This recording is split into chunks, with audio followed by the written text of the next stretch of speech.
Hello and welcome to the channel. As always, like the video, and if you enjoyed the story, leave a comment on if you would want more. This fanfiction was not created by me, but in the description there is a link to the fanfic so you can show your support to the creator and read along. Without any more delay, let's dive into the story. The last member of the Senju clan, Tsunade, was doing her usual thing in an evening, drinking heavily and gambling her savings away. Shizen's fussing had been annoying and almost killed her buzz, which is why the blonde buxom woman sent her helper out of the gambling joint. "Hit me again." The short-haired man rolled the dice in a bamboo cup, a sleazy grin on his face. "Call it." "Show." The dice hit the ground. It was 3 on both of the dice. "Han. Pay up." She grumbled and gave the man 3,000 ryo. That would have to be it, or else she would have to start giving out some paper IOUs. She stumbled to her feet, fixed her outfit a bit, and grabbed her sandals before leaving the gambling house. The men in the house had a smirk on their faces that Tsunade wanted to punch. "Leaving so soon, ma'am? A pleasure playing with you this evening. Hope you get your money back somewhere else." "Shut the fuck up," Tsunade gruffly said. She stormed out the gambling house, opening the panel door with roughness. "Come on, Shizune. Let's go." "Tsunade-sama, can we just stop, get something to eat, and turn in for the night?" "It's getting late," Shizune bemoaned behind Tsunade. Said woman took a giant swig at her sake, straight from a white glass bottle, uncaring of the disapproving bystanders who they passed by. It was the usual night for them and Shizune knew this already, so Tsunade wasn't sympathetic for her younger assistant. Shizune knew what she signed up to when she left with Tsunade all those years ago. After all, she could have walked away from all of this. Tsunade could handle herself, and even if she couldn't, it would be just fine. It wasn't a life Tsunade would want to wish on anyone, but this was a life Tsunade chose herself. Anywhere to get away from Konoha. Still, she couldn't help but wonder how she has gotten this way. Once a time ago, she was a prodigious medical ninja with many accolades, one of the strongest shinobi of her home village, and her strength was almost on par with the Hokage itself. Now, she was just some washout lush who didn't remember some days sometimes. She hadn't been home in so long, she forgot how it looked like. Konoha, she started thinking. The warming alcohol snaked its way down her throat, but thoughts about the village ran cold in her. News about the invasion of Kanahagakure had reached her ears a few weeks ago when she was chugging down the finest liquor available in Sha no Kuni. Not that it bothered her too much, the village was her home formerly, but it had become a stranger to her many years ago. She had no friends in Konoha. Her teammates all left a sour taste in her mouth. Jiraiya, perhaps not too much, but Orochimaru had become something of a bastard in the past decade. Speaking of Orochimaru, he was busy, wasn't he? He was the head of said invasion, somehow recruiting Tsunagakure and his own force to do his bidding. It seemed like Orochimaru had finally come back to their old home and killed their old master. Maybe she'll pour a drink and slam one down for her former teacher. Well, any excuse to drink really, every moment without drinking was like a burning itch to her, and she scarcely remembered a day where she wasn't sauced out of her mind. She looked over at her assistant before sighing. Maybe they should get something to eat. Sitting down and drinking was better than standing and drinking. Shizune. "Yes, master?" "There's a place across the street. Let's eat there." "So, you've seen this lady?" Naruto asked the man in the gambling spot, dangling Tsunade's photo in front of her. It was night and places were starting to shut down. There weren't a lot of places that fit the bill for Tsunade to be in that were still open, so they decided to try out little gambling houses like this. Niji stood behind him as the man sat on the floor, legs folded. "Ah, her? Yeah, you just missed her about an hour or two ago. Got here for a few hours playing Chohan. Really bad at it too, huh? Dropped a lot of money. Can you tell us where she went, sir?" Niji politely stated. "Don't expect the information to be free. You want to know where she went?" The man then flashed a set of dice in his hand. "How about you play a game?" What? Oh, come on, we don't have time for gambling, buddy. We don't live free here, kid. The man shrugged. Now, are we going to play or are you about to go about your way? Because we got plenty of other people to entertain today. Naruto growled. The hell? Listen, buddy. Naruto was interrupted by Neji placing a placating hand on his shoulder. I will play your game. Neji rubbed his eyes briefly. Great. Someone with some balls. The man smirked, ignoring Naruto glaring daggers at him. Now, I know you two are shinobi, so no tricks or you ain't getting no sort of information. And we'll know if you did something too. The man pointed at a rather muscular man who stood in the corner of the room, who folded his arms. Apparently, he must have been some sort of former shinobi or something. So, what's it going to be? Neji nodded, sitting down on the tatami floor. Play. Alright, let's make a deal. Since I would hate to take too much money from you two kids, even though you two are shinobi and all, I'll make it you a deal. I'll give you the information for free if you win. Lose and it'll cost you a 1,000 Rio. The man smirked and dropped the dice into his bamboo cup and started shaking. Neji's expression didn't change and he stared at the cups. The man then slammed the cup to the ground after giving out a melodramatic roar that Naruto couldn't help but roll his eyes at. So, what will it be? Han or Cho? Han. Neji called. The man looked at his bodyguard who stared at Neji for a moment before nodding solemnly. The man lifted the cup and sure enough, the dice was odd like Neji called. The man blinked but didn't look too bothered. It wasn't like he lost much. A minute later, Naruto grumbled. All of that just to tell us the lady's right across the street. It was a bit of a time waster, but at least we know where she might be now instead of the goose chase we were doing today. Yeah, we got lucky, Naruto admitted. So, how did you know it was odd? My eyes, Neji smirked. A quick hinge on my eyes and I turned on my Byakugan without it seeming like I did. I did it in case the man knew I was a Hyuga. Very possible since the dealer implied the bodyguard was a shinobi. Naruto whistled. Clever and quick. Using the henge no jutsu without hand seals nor the usual smoke that usually comes with it? Looks like Naruto would have to improve his skill with that technique to that level. When did you do that? When I rubbed my eyes. Neji leaned on the restaurant's outer wall. Naruto chuckled but then got serious. Activate your Byakugan and take a look inside this place. Tell me if our guy was correct. Neji nodded and activated the Byakugan, his eyes still under the spell effect of the henge no jutsu.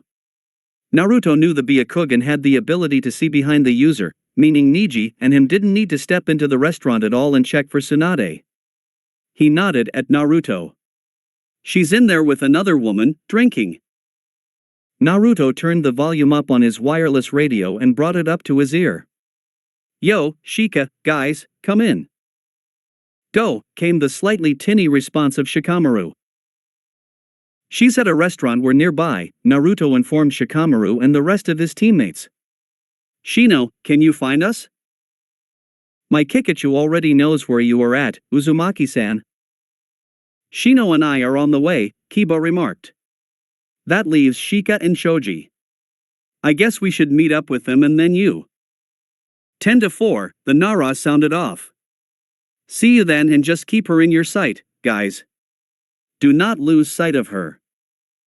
Copy. Naruto said and got off the radio. He looked at Neji, still got the Byakugan on? Neji nodded. The blonde Chunin quickly did a hand seal and created a clone, who quickly transformed into a different-looking person with brown hair and a normal-looking black kimono. Go inside and keep an eye on her. When she moves out, you move out, got it? The transformed clone nodded and stepped inside the restaurant. Naruto and Neji found themselves waiting for a bit until they saw movement, only from the rest of the team of Shikamaru, Shino, Kiba, and Choji. No movement, right? Yeah, that's why we're still here. Shikamaru nodded and gestured them all to step inside the restaurant. They found Tsunade alright, drinking from a large bottle of sake. Comparing her to the picture they had of her, she didn't look like she aged a day, having the same young-looking skin. The only difference was her long hair now in pigtails that went to her back, and more impressive bust, and the jolly blushing face she had on, a good sign of her drinking. She was joined by a younger, much plainer and mousier woman of black hair and much more modest features. According to their information on Tsunade, that was supposed to be her assistant, Shizune. Tsunade? Shikamaru approached their table with his entourage. Shizune blinked. Konoha Shinobi? Who the fuck is it? Some members of the team winced at Tsunade's unfriendly tone. She shifted her gaze from the table and her bottle to them. Charming woman, Niji muttered, visibly annoyed by the blonde woman's choice of language. I concur, Shino added, just as dry as Niji. Damn, this is Tsunade? Kiba whispered to Choji. I was expecting some old chick, not a hottie. Weren't you gushing about her photo earlier, Kiba? Try to keep it in your pants, Shikamaru said, rubbing his forehead. He could tell this would be quickly turned into something complicated. Who the hell are you kids? And tell your Inuzuka friend that if he wants to have children later on his life, he stops trying to take a peek under my blouse. Tsunade grouched out, earning the wince of the young Inuzuka.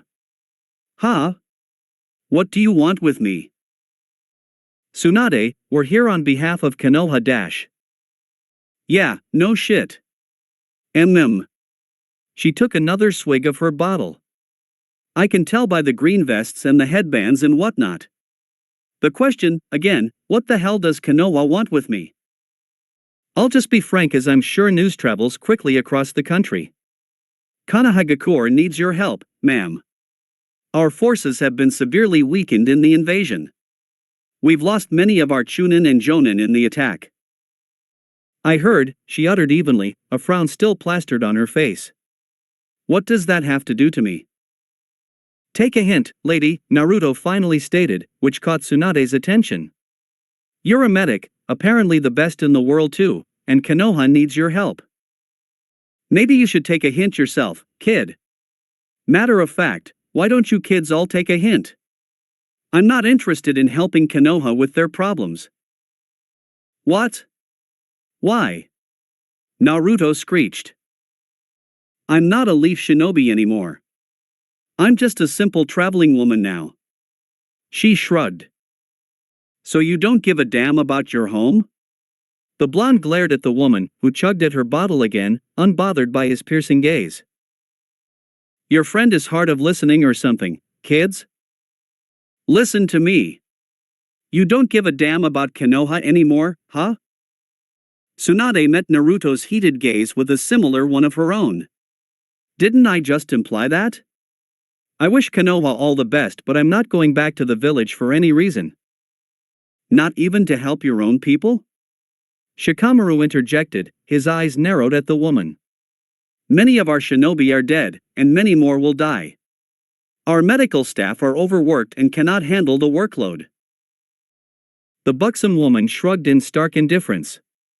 And? So, what? You're going to rely on one woman like me to pick up the slack? Isn't that a little stupid? You're one of the legendary Sannin.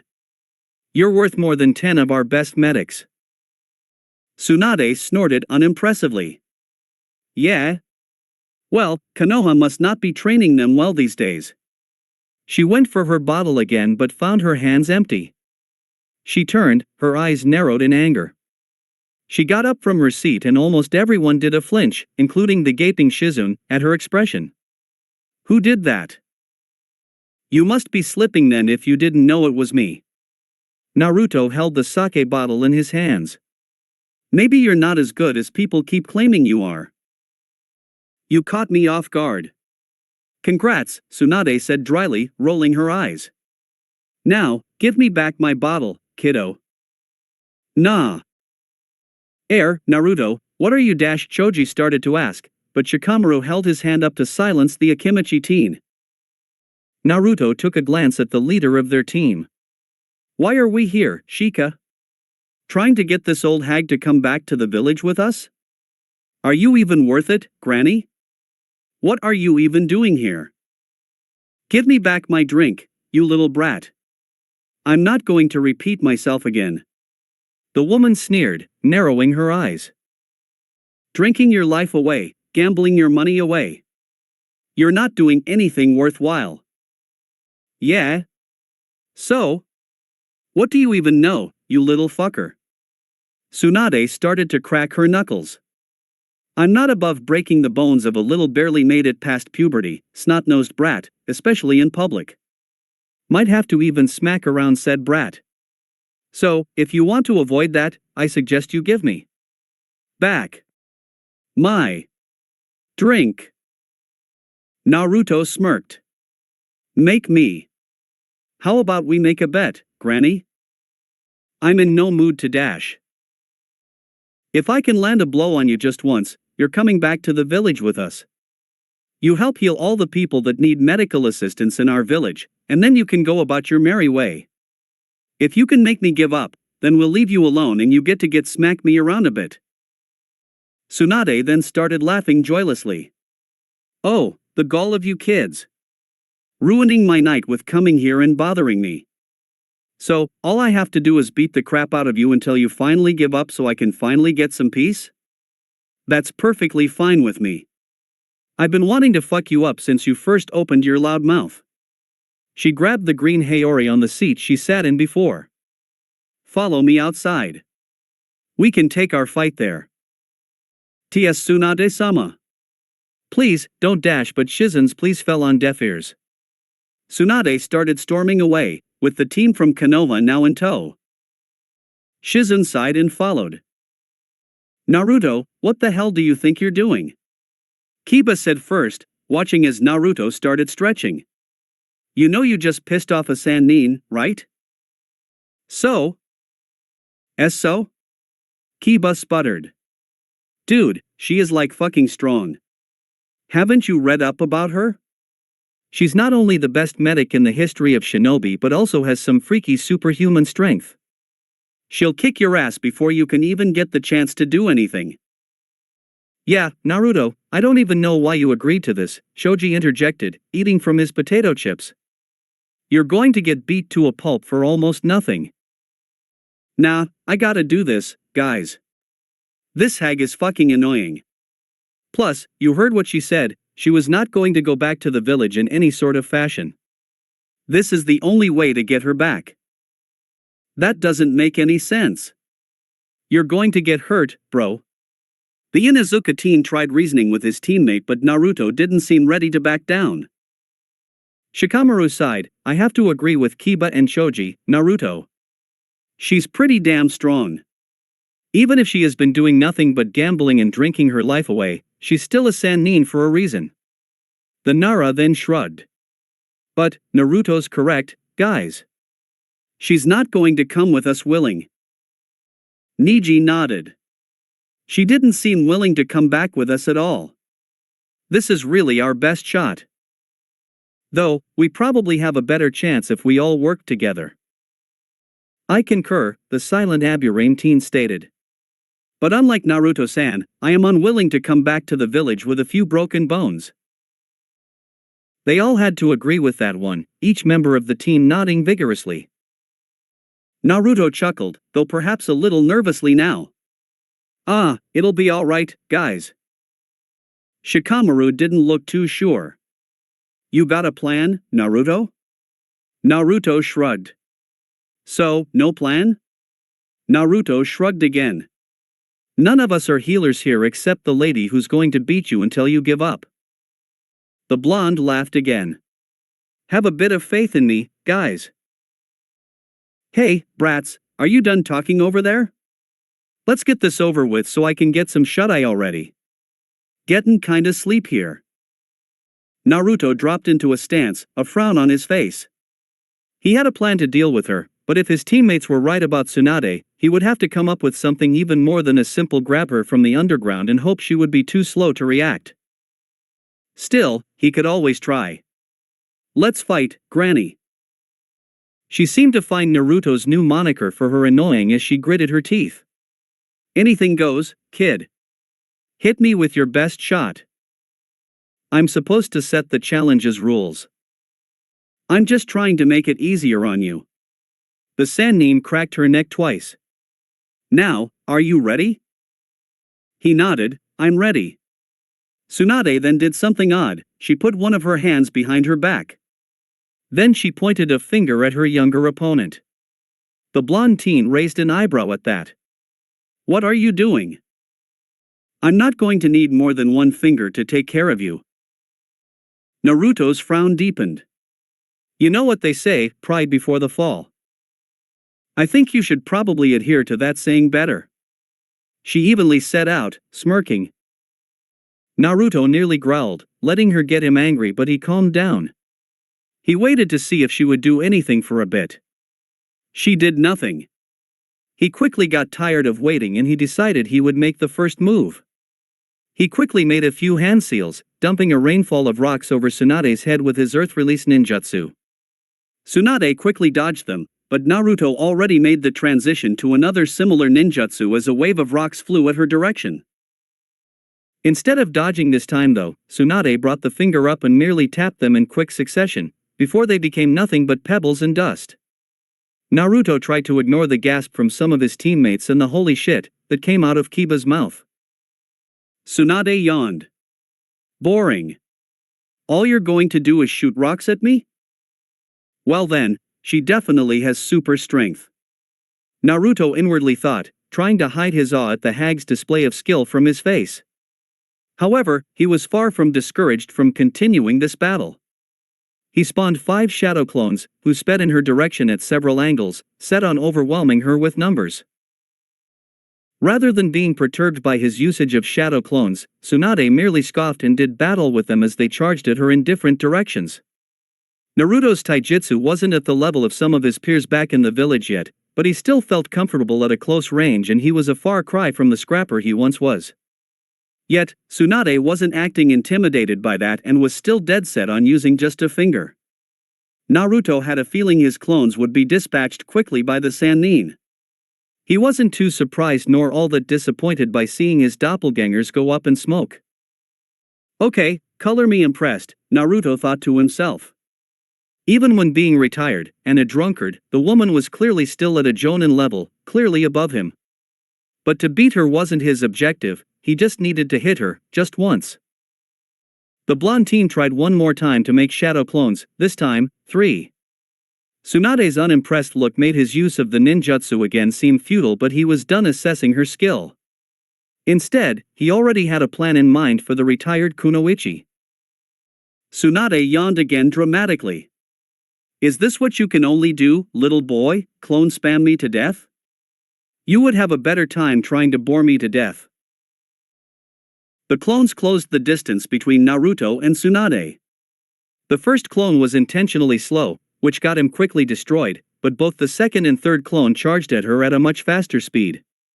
Tsunade didn't flinch and destroyed them again with one finger with the same ease, which turned out to be a mistake. Tsunade blinked as the third clone exploded, but not in smoke. Instead, the clone became a wave of mud that hit Tsunade but didn't seem to inflict damage on her. The real Naruto then made a dash at her, to which Tsunade seemed ready to stop, but she didn't move. Or rather, she could not. The woman's eyes widened as Naruto smirked, I told you. You shouldn't have gotten cocky. He cocked a fist back. He then had his triumphant expression wiped away with a look of horror as Tsunade too cocked back a fist and then punched him in the face. He flew back. Arg! And slammed into the ground of the street hard. Tsunade-sama, please. That was too much. Shizen complained. Tsunade shrugged as she no longer felt the desire to fight Naruto. I'm done anyway. You can go ahead and heal him already. She started to walk away until she realized she heard moaning and turned to see the boy standing, just barely. The boy chuckled. What's wrong? It seems like you didn't quite just use one finger like you said you would. You look like a mess, kid, Tsunade shook her head, trying to stay cool again. I just wanted to do enough to knock you out, but it seems like you're a stubborn bastard. Why are you trying so hard to fight me anyway? None of your friends are trying to step in because they know they can't beat me, so why are you trying? I never give in. Just like how I will become Hokage one day, Naruto grinned, despite how much in pain he was feeling. He really wished he used a clone to try that strategy against her. Blood dripped down his face from his forehead protector. Unlike you who have given up on everything and some person wailing in her own pain, I'm trying to become strong enough to protect the village and one day become the Hokage. He approached, his eyes focused on her. Tsunade flinched, as if she saw something, and looked down, her eyebrows knitted. Naruto remembered the steps and let go of a breath. Concentrate. He started charging chakra in one palm, spun the chakra right in a spiral until it became a blue orb. He flexed his fingers and was amazed at how much progress he had with the technique now. Power, control, maybe even containment now. Maybe. I got it down now. Naruto jetted forward. Tsunade's eyes widened wide as Naruto approached with the loud hum of the Rasengan. Whether it was out of arrogance, fear, or real awe, she stood rooted in place. He was determined to show her his strength. Before he could touch her though, a hand grabbed his wrist and threw him into the ground. Naruto could no longer concentrate, and the ball once spiraling almost perfectly exploded on contact with the ground. He yelped as he was thrown away. Shit, Naruto, Shikamaru gritted his teeth, wondering who the hell was here now to stop them.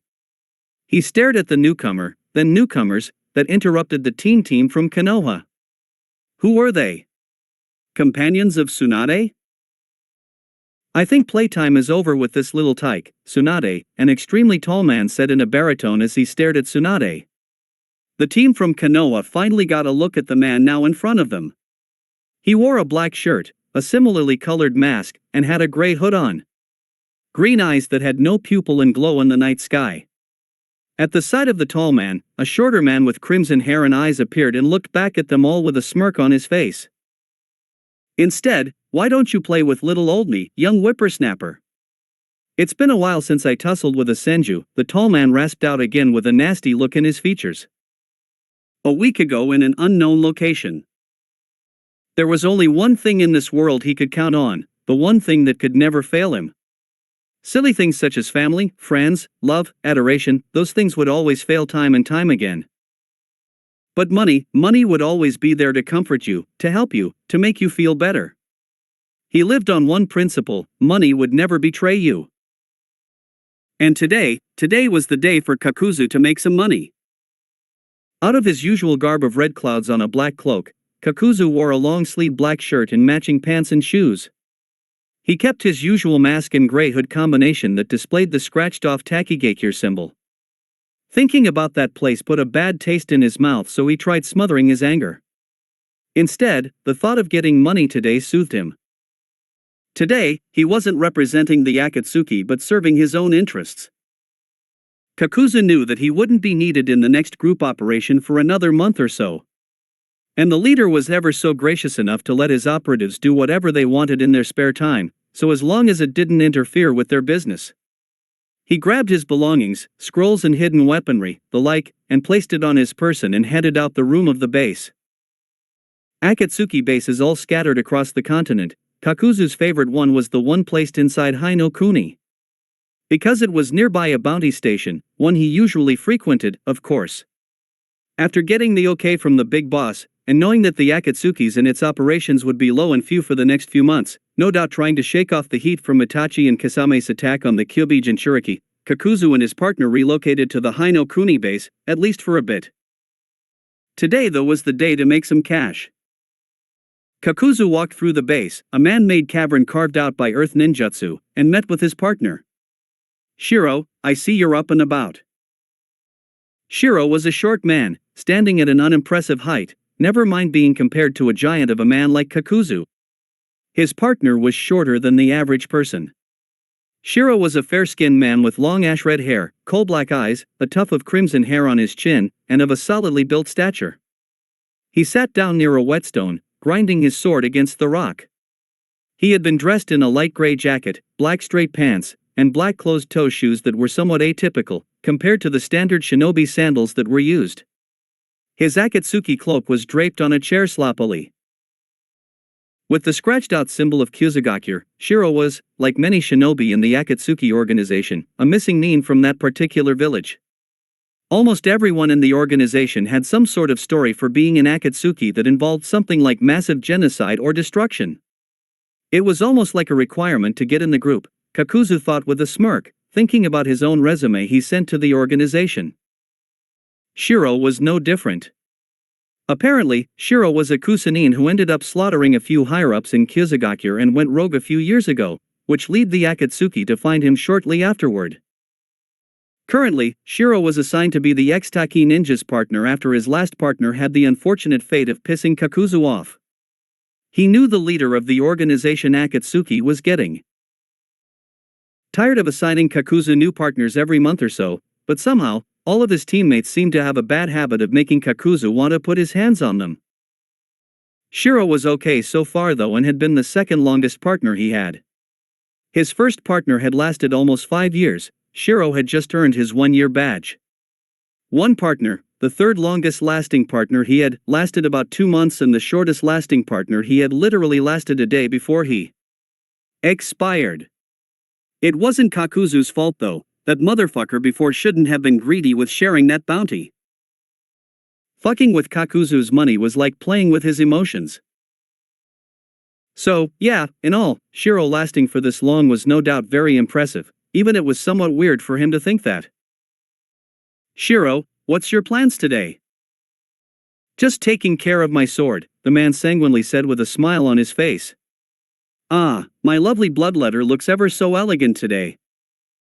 Kakuzu took a glance at the sword Shiro was using a whetstone on. It was an oddly shaped sword with 4 branch-like, razor-sharp protrusions. Miniature blades went from the tang to the tip of the sword. He wondered how the man sheathed the blade in his scabbard without the sword's branch blades breaking. Indeed, it was a weird weapon for a shinobi to wield. It looked like it could serve more like some sort of ceremonial blade instead. However, he saw Shiro use it in combat to maim his targets, which was exactly what Shiro liked.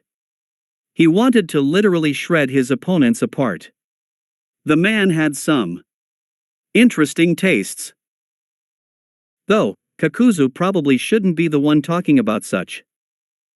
The missing nin folded his arms. I'm about to go out for a little bit. You know, collect a bounty or two.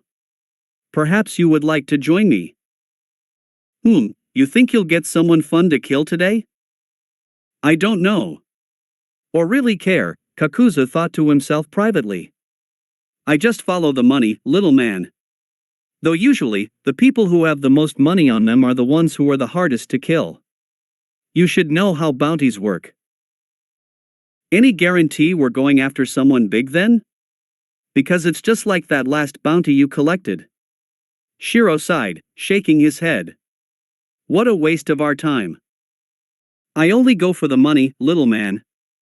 The giant from Taki grunted. If you come, you're coming. Otherwise, don't whine about shit. We're chasing money, not battles. Save that for the next time we got a suicide mission or something. A suicide mission really could hit the spot. The redhead finally stopped grinding his blade over the whetstone and looked at his newly buffed weapon. Shiro grinned at Kakuzu. Oh, but you said that. The more bounty a person has, the better the fight in them, right? Oh man, that sounds fun. I'm itching for a fight. Getting kind of bored being cooped up in this base, awaiting orders from our great leader. I noticed. The giant murmured in a dry tone. Kakuzu could do without a blood knight, or blood ninja in this situation, but he couldn't do much about Shiro and his tendencies. Then again, in this situation, having him may prove to be useful. Plus, besides his fighting abilities, Shiro's supplementary abilities were useful, especially tracking Kakuzu's target. If you're going with me, hurry the hell up and get packed. Oh, and don't wear your cloak. We're not representing Akatsuki today. Really now? The man's lips curled into a deadly smile as he practically purred. His eyes narrowed, like a cat seeking out its prey. So, can I cut loose then? As long as you don't cost me any sort of dough, Kakuzu warned with a frown veiled by his mask. Then, that begs the question, who are we hunting down? Present day. They cut out a path towards Tanzakugai and arrived in the evening. The information he dug up on Tsunade's head stated she was in Hinokuni for the remainder of the month, gambling her money away, which disgusted Kakuzu quite a bit. That stupid little bitch liked to drink and give out money like it was nothing. It also didn't help she was the granddaughter of one certain Senju he despised very much.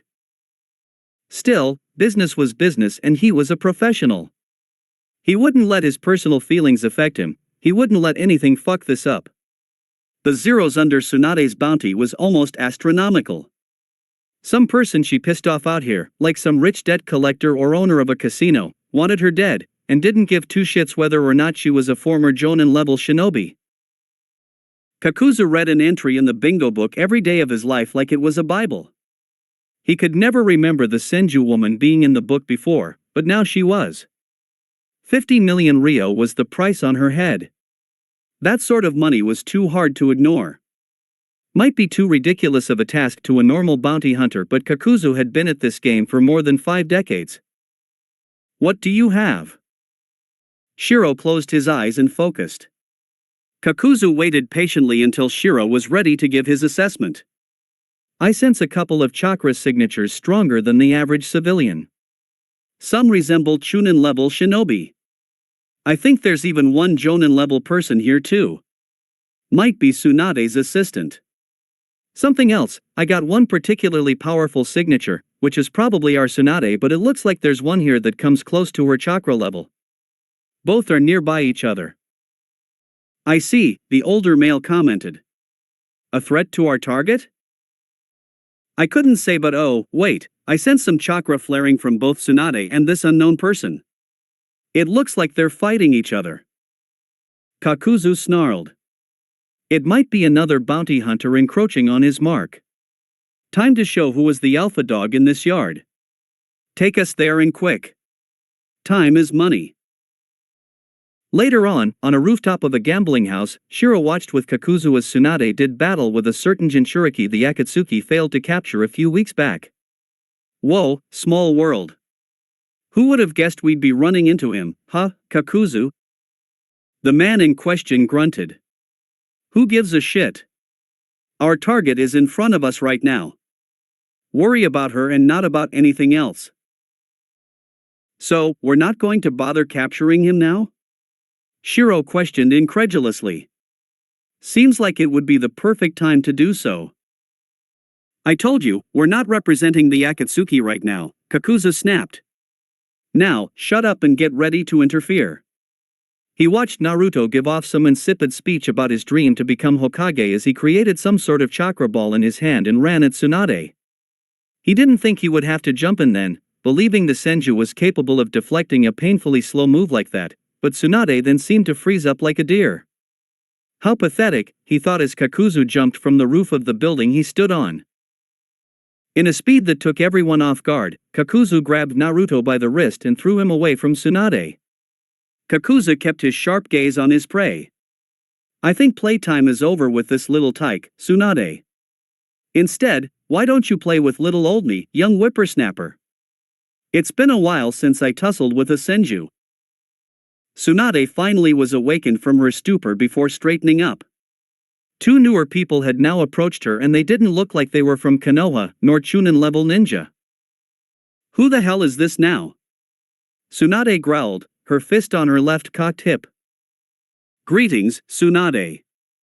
I hate to take up your time with your little friends here, but you and I got some business to attend to, the masked man stated. Bounty hunter, huh? Who the hell put a hit out on me? Must have been an idiot. Could be anyone, really, the tall man shrugged. Does it matter? I'm just saying it's unfortunate for you, Tsunade drawled out, a deadly smirk appeared on her pink lips. It sucks that you came all the way after me for nothing. She then quickly slammed a single finger into the ground. The team from Konoha marveled as the ground split apart as a fissure was created. Kakuzu moved out the way of the attack, but this gave Tsunade time to retreat as she jumped far away from the 2 bounty hunters. Hey, if you want me, let's take this fight to a better spot. Somewhere more open, she announced from down the street. Kakuzu personally didn't care where she wanted to go. Clearly, this was some sort of attempt to avoid collateral damage and avoid the potential deaths of the other shinobi involved before. He didn't want to cause too much of a ruckus either, so this worked for him just fine. He nodded. Lead the way. Tsunade-sama. Shizen called out to her master, but it was no use as Tsunade already left. As she watched Kakuzu leap off in the night after Tsunade, Shizen too quickly followed. Don't think about following us, kids. The Konohagakure team flinched. The bounty man's partner sauntered up to the younger group of shinobi. His sword was out, blocking the path the older shinobi ran off to. For your own good, I'm telling you all to run home and play ninja back in Konoha. You kiddies can't handle this. Just let us grown folk go and have fun, or you'll get hurt. Oh, and make sure you let your blonde friend down there know too, alright? He looks like the type to do something fucking stupid after someone warned him not to do it. Hard-headed and whatnot. Thanks, kids. The man then dashed off into the distance to join his partner in pursuit of Tsunade. Naruto shook the cobwebs out of his head and stood back up after some fussing from his teammates. Who the hell was that? A missing nin, Naruto. Two to be exact, and they meant business, Shikamaru sighed, exasperated. This mission was becoming more and more a mess by the second. Tsunade-sama ran off and dragged them along with her. We can't let her escape, was Naruto's automatic response. It was anticipated by Shikamaru, but the leader of the Konoha team still felt a headache coming on. That's not the problem here. The two are bounty hunters, if you didn't hear me correctly. That's two bounty hunters that look perfectly able and willing to take on Tsunade-sama while you were struggling to get on a blow on her. Get the picture? If we can't fight her, what makes you think we can take them on, and make Tsunade come? Naruto flattened his lips together, looking agitated. Listen to me, we just need to get her. Maybe we can knock her out and take her back to Konoha forcibly and somehow slip past her pursuers, but we can't let her run away. I promised I would get her back. I don't remember promising anything. It's a mission, sure, but it's not worth getting killed over.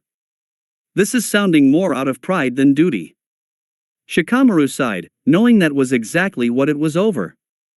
You're so damn troublesome, Naruto. I'm the leader and you're really going to do something to put not only yourself in jeopardy but the rest of the team by some stupid bet you had with this lady? It's the best bet we have. You said it yourself earlier, the Uzumaki retorted. After seeing Shikamaru didn't look so convinced, he then added, I got a ninjutsu that can transport her out of there, and then us, if we hurry.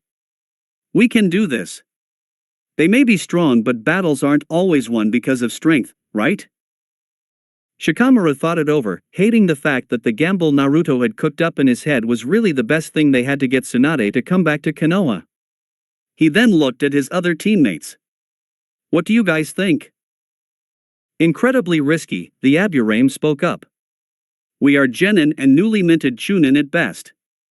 We should not proceed with chasing after them, even if our objective is to retrieve Tsunade-sama. Shikamaru digested Shino's opinion on the situation. Level-headed and logical as always, and he could not help but agree. Naruto then jumped in. Who said we have to go and beat them all together? We could probably get the drop on one of them, help dispatch them, and Tsunade could easily defeat the other. And what if we can't? Shino challenged. Look, you guys don't even have to get too close anyway. I can simply use the Kagebunshin no Jutsu to act as your body doubles and you guys would never have to worry about getting too close. Shino merely looked at Naruto coolly. With shades on and a high-collared jacket on, nobody could gauge his facial reaction to that plan. But his silence was telling. Shikamaru looked around at the remaining three members of the team for their opinions. Kiba shrugged. Sounds crazy, but hey, maybe we can pull it off. The Aburame teen then turned his gaze at his Team Kurenai teammate. Hey, man. Honestly, we can either let them go and Tsunade disappears again, assuming she beats them, or we go after them and see what we can do to assure her return. Niji? The Nara leader turned to see Niji's Byakugan activated. Tsunade, her assistant, and the two other men have started to move out of town. If we hurry, we can catch up to them. Naruto quirked his eyebrow up. What does that mean? Does that mean you are on my side or Shino's? I'm on the hurry up and choose side. Niji folded his arms, looking completely neutral. The more we squabble about this, the more likely we will lose Tsunade entirely. If we are merely to just make sure we know what's going on, I think we should be fine. Perhaps we can cause a distraction and get Tsunade-sama out of there. We may not even have to fight the hunters if Tsunade-sama and Shizun-san can hold their own against them. It is also fortunate we have the cover of the night to help us. However, time is of the essence, Niji finished, tapping his foot on the ground in an impatient manner. Shikamaru then turned to his former genin teammate and best friend, Choji. The portly teen boy merely smiled, albeit it had some nervousness to it. Whatever you think is best, Shika. The team leader sighed. Ultimately, if he wanted to, he could just order that they return back to the village, but that would mean Konohagakure would lose in the long run. Tsunade either would die because of these missing nin or she would escape and Konoha would have to, again, track her down and convince her to heal their ninjas. That could mean more suffering. Desperate times call for desperate measures, a quote that someone like Shikamaru hated relying on. Shit, the Nara cursed. He grabbed the special scroll from his back pouch, the one given to him by the Hokage. Jiraiya-sama had told Shikamaru to open the scroll if the team ever ran into trouble during this mission. And this certainly called for it. The rest looked at it and him in curiosity, and he started to explain. Alright, if we're going to do this, before anything, I'm using this. This is a scroll Hokage-sama gave me in case we ever got into trouble. What does it do? The Inuzuka boy voiced the opinion of the rest of the group. Shikamaru shrugged. Not sure yet. He then bent down and unraveled it. He put up the ram hand seal, then directed some of his chakra to the scroll's large black seal on it. The kanji on it read the word wood. The seal on the scroll glowed a bright blue before a notable smoke cloud was formed. Out of the cloud came a tall man draped in ANBU clothing and a porcelain cat mask. The squad leader of the team blinked in confusion. Ambu? But Naruto recognized the man in front of them. Tenzo? Ah, so you used the scroll, the operative spoke in a baritone, ignoring Naruto completely. Tenzo looked at Nara-teen. Status report. What is the situation here? Shikamaru stood rigidly, immediately giving the superior officer the sitrep. We found Tsunade, she, and her assistant, Shizun, actually. We tried asking her to come back to the village. She declined. Naruto here even challenged her in a bet to get her to come back with us to the village, but we got interrupted by two bounty hunters who came for her. She ended up getting them away from us. Do you have the names of these men? Shikamaru shook his head no at Tenzo. What direction did they go? That way, Tenzo-san, Niji pointed. I will need you to help me track them, Hyuga-san. Tenzo started walking in that direction. Everyone started following. Same with you, Inuzuka-san. Do you have Tsunade-sama's scent? Yep, Kiba said in return. Descriptions? Tenzo asked openly, as his pace started picking up. One was a green-eyed, brown-skinned man wearing a hood and a long-sleeve shirt, Shikamaru answered. The other man was a shorter red-haired, red-eyed man. All of you will stay behind me, and not engage the enemy without my say-so. The man looked at Naruto specifically with a stern look. Do I make myself clear? Naruto grinned, perfectly fine with this outcome. Crystal, Tenzo Taicho. Shizun, Tsunade started, staring straight ahead at the tall bounty hunter and not at her assistant. She took off her green Haori and handed it to Shizun. Shizun wordlessly brought out a scroll and sealed away Tsunade's clothing. She cracked her knuckles and neck. I'll handle the big guy. Take out the redhead. After putting away the scroll, Shizen nodded, not taking her eye off her opponent. Yes, master? Are we done running and choosing where to settle our business finally, Senju? Kakuzu questioned in a drone from a short distance. His partner had a craven smirk plastered on his face with his sword unsheathed and in his hands. He watched as Tsunade cracked her knuckles in a pathetic attempt to intimidate the missing nin. Both were not perturbed. Kakuzu walked closer to his partner and whispered, "Shiro, handle Tsunade's student. Don't get in my way." "We're not double-teaming Tsunade?" Shiro raised an eyebrow, whispering back. "Seems like a dumb idea to fight her alone." Kakuzu snorted. "I can handle her. She's not even half the shinobi her grandfather was. Besides, you need to handle not only her assistant but those kids, should they come here for Tsunade." Shiro nodded, his wicked smile returning to his face. "If they come here, everyone is game. Except for the blonde. Don't let your bloodlust fuck this up, Shiro," Kakuzu warned in a grouse. Yeah, the redhead shinobi waved him off. "Like I said, everyone is game, except our little Jinchuriki." The battle started with no more preamble from either side. Kakuzu ran towards Tsunade, and Shiro did the same to Shizune. Shiro swung his sword at Shizune in a side sweep, but Shizune rolled to the side and pulled back her kimono sleeves, launching an array of sunban from her arm. The redhead, knowing the sunban was way too fast to deflect at short range, instead moved from them. Sunban, huh? Not a normal weapon used in combat due to how they lack real killing power like a sword or a knife, but she's a medic ninja and medics often use sunban in tandem with poison. And getting hit by that stuff is nasty, even for a guy like me. Shiro approached nevertheless. It was a gamble, of course, since poisonous anything was still a problem for him, but he knew for a fact that medics did not like close combat and that was where he excelled at. He flashed forward in a speed aided by the Shunshin no Jutsu, which bewildered Shizune before she could raise her arms to do anything. He sank his tanto-sized sword into her stomach. Shizune's eyes widened in pain before she exploded immediately into a cloud of purple-black smoke. This time he widened his eyes in surprise. Shiro disappeared again and Shunshin aided speed again. Without it, the poisonous cloud could have spelled out doom for him. Shiro sucked his teeth in annoyance. A clone infused with poison, he groused inwardly. How quaint. Ninpo, Dokujiri. The medic yelled behind him, and he cartwheeled out of the way. A smog of purple-black poison billowed in the space he once occupied.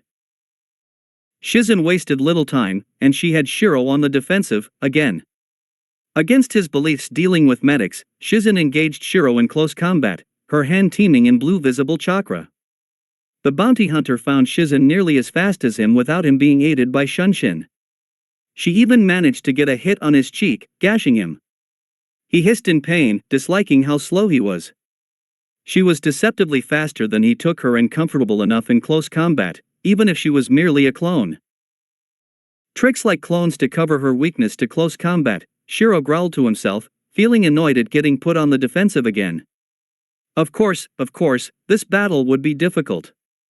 Kakuzu's flippant attitude about Tsunade and her student must have been rubbing off on Shiro, and it was stupid. They were worthy opponents, at least Shizune was. They would be no easy prey. Oh well, he smirked to himself. The best type of battles was never easy. Shiro moved back from Shizune, or her clones, as she swiped at him with the blue chakra in her hands. Instead of swinging back at her, not wanting to put himself in the same situation as before, he jumped back at and sheathed his sword. He kept retreated, as Shizune pursued him, intent on slashing at his face with that blue chakra that acted like a knife or a sword. When she failed to hit him for the umpteenth time, the assistant of Tsunade threw her head back, her cheeks swelling before she spat out some poison again. This time, it was in a concentrate poisonous ball that she spewed from her mouth. The redhead evaded it, frowning as he heard a loud sizzle.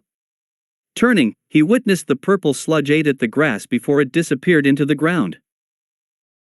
Believing this was a clone again, as she was too comfortable at attacking the red-headed missing nin at a close range, Shiro returned back to his old plan. He weaved through a set of hand seals. Molding chakra as it needed in his stomach, Shiro formed a quick sequence of hand seals and expelled a torrent of water from his mouth. Seems like both of them were at a standstill. Shiro hardly could approach a target if they were using poison like that, and Shizen wasn't willing to give him any chance to get close to her. Things would be trickier than he thought. But, he thought to himself, smirking with a devious thought, one touch and she would easily go down. And I know just the thing to put her down. Meanwhile, on the other side of the battlefield, Kakuzu tangled with Tsunade in a dance of death. Tsunade was very comfortable using merely taijutsu against Kakuzu as they exchanged blows with each other. Kakuzu managed to get in a few punches, but Tsunade's blows hurt something fierce. Trying to fight her without an edge would have proved to be stupid, so Kakuzu backed off quickly and started generating chakra within himself. His skin's color changed from an earthy brown to a near black. Tsunade tried punching him again but winced as his skin was now as hard as diamond. Kakuzu used this chance to slam a fist into her stomach, sending her sliding backward, but Kakuzu didn't let up the pressure. He quickly approached her in a dash but was forced back in a trip as the ground beneath him trembled. Tsunade came with a haymaker again with Kakuzu looking like he allowed it. Stupid, he muttered as Tsunade found again she couldn't hurt him through his ninjutsu. Kakuzu tried returning an attack, but Tsunade moved away quickly. How many times are you going to try and punch me, Senju? The ex-Stakigakure ninja mocked. This ninjutsu makes me immune to such techniques. Tsunade scoffed. PSH, how annoying. Another Earth Release user. I don't know why people like using rocks against me as if it's going to do anything. This technique is the ultimate defense against taijutsu, weapons, and even elemental ninjutsu. If it can withstand your chakra-enhanced strength, there's little you can do against me now. Oh? Tsunade lazily drawled, which quickly unnerved Kakuzu. You think I was using my chakra-enhanced strength technique before, huh? You can't be serious. Kakuzu couldn't quite help but to opine as a blue haze of chakra enveloped Tsunade's hands. That was dash? Just my regular, normal strength, the blonde finished as she jetted forward at him in a speed that didn't belong to her before, muscles being augmented by chakra. Kakuzu realized that with all his toying with the Senju, she herself was toying with him. In all of his years of being a shinobi, Kakuzu had fallen into the pitfall many ninjas fell into, which was underestimating their opponents. He immediately threw his arms up in a crossguard, hoping that would save him from her newer strength. Unlike before where the technique completely stopped her blows from hurting him, he felt his bones jar at Tsunade's punch. He slid back, gritting his teeth angrily. Tsunade nearly teleported into his guard, sliding in before sinking in a fist in his chest, but instead of flying back, he stopped moving altogether, paralyzed. Then, as soon as she flicked a finger to the sky, he held a fist up high against his own volition. So, is that ninjutsu an earth release technique? Regular taijutsu, weaponry, and even strong elemental ninjutsu just bounce off this technique, right? Kakuzu found himself unable to physically speak. She held him up with one hand, grabbing his shirt's collar roughly. But even if your technique can stop a lot, earth release is still weak against lightning. Tsunade let him go and cocked a hip out. You really should have never underestimated a medic nin, much less the best in the world. One bit of chakra and we can heal you completely, but one jolt of it, and we can literally stop your heart from beating. Or, if you get like me, you can do things like making your chakra like lightning, and affect electrical signals in your body like the brain or the heart. Isn't that funny? All it takes is one precise current of electricity to mess up one's heart rate of a person and...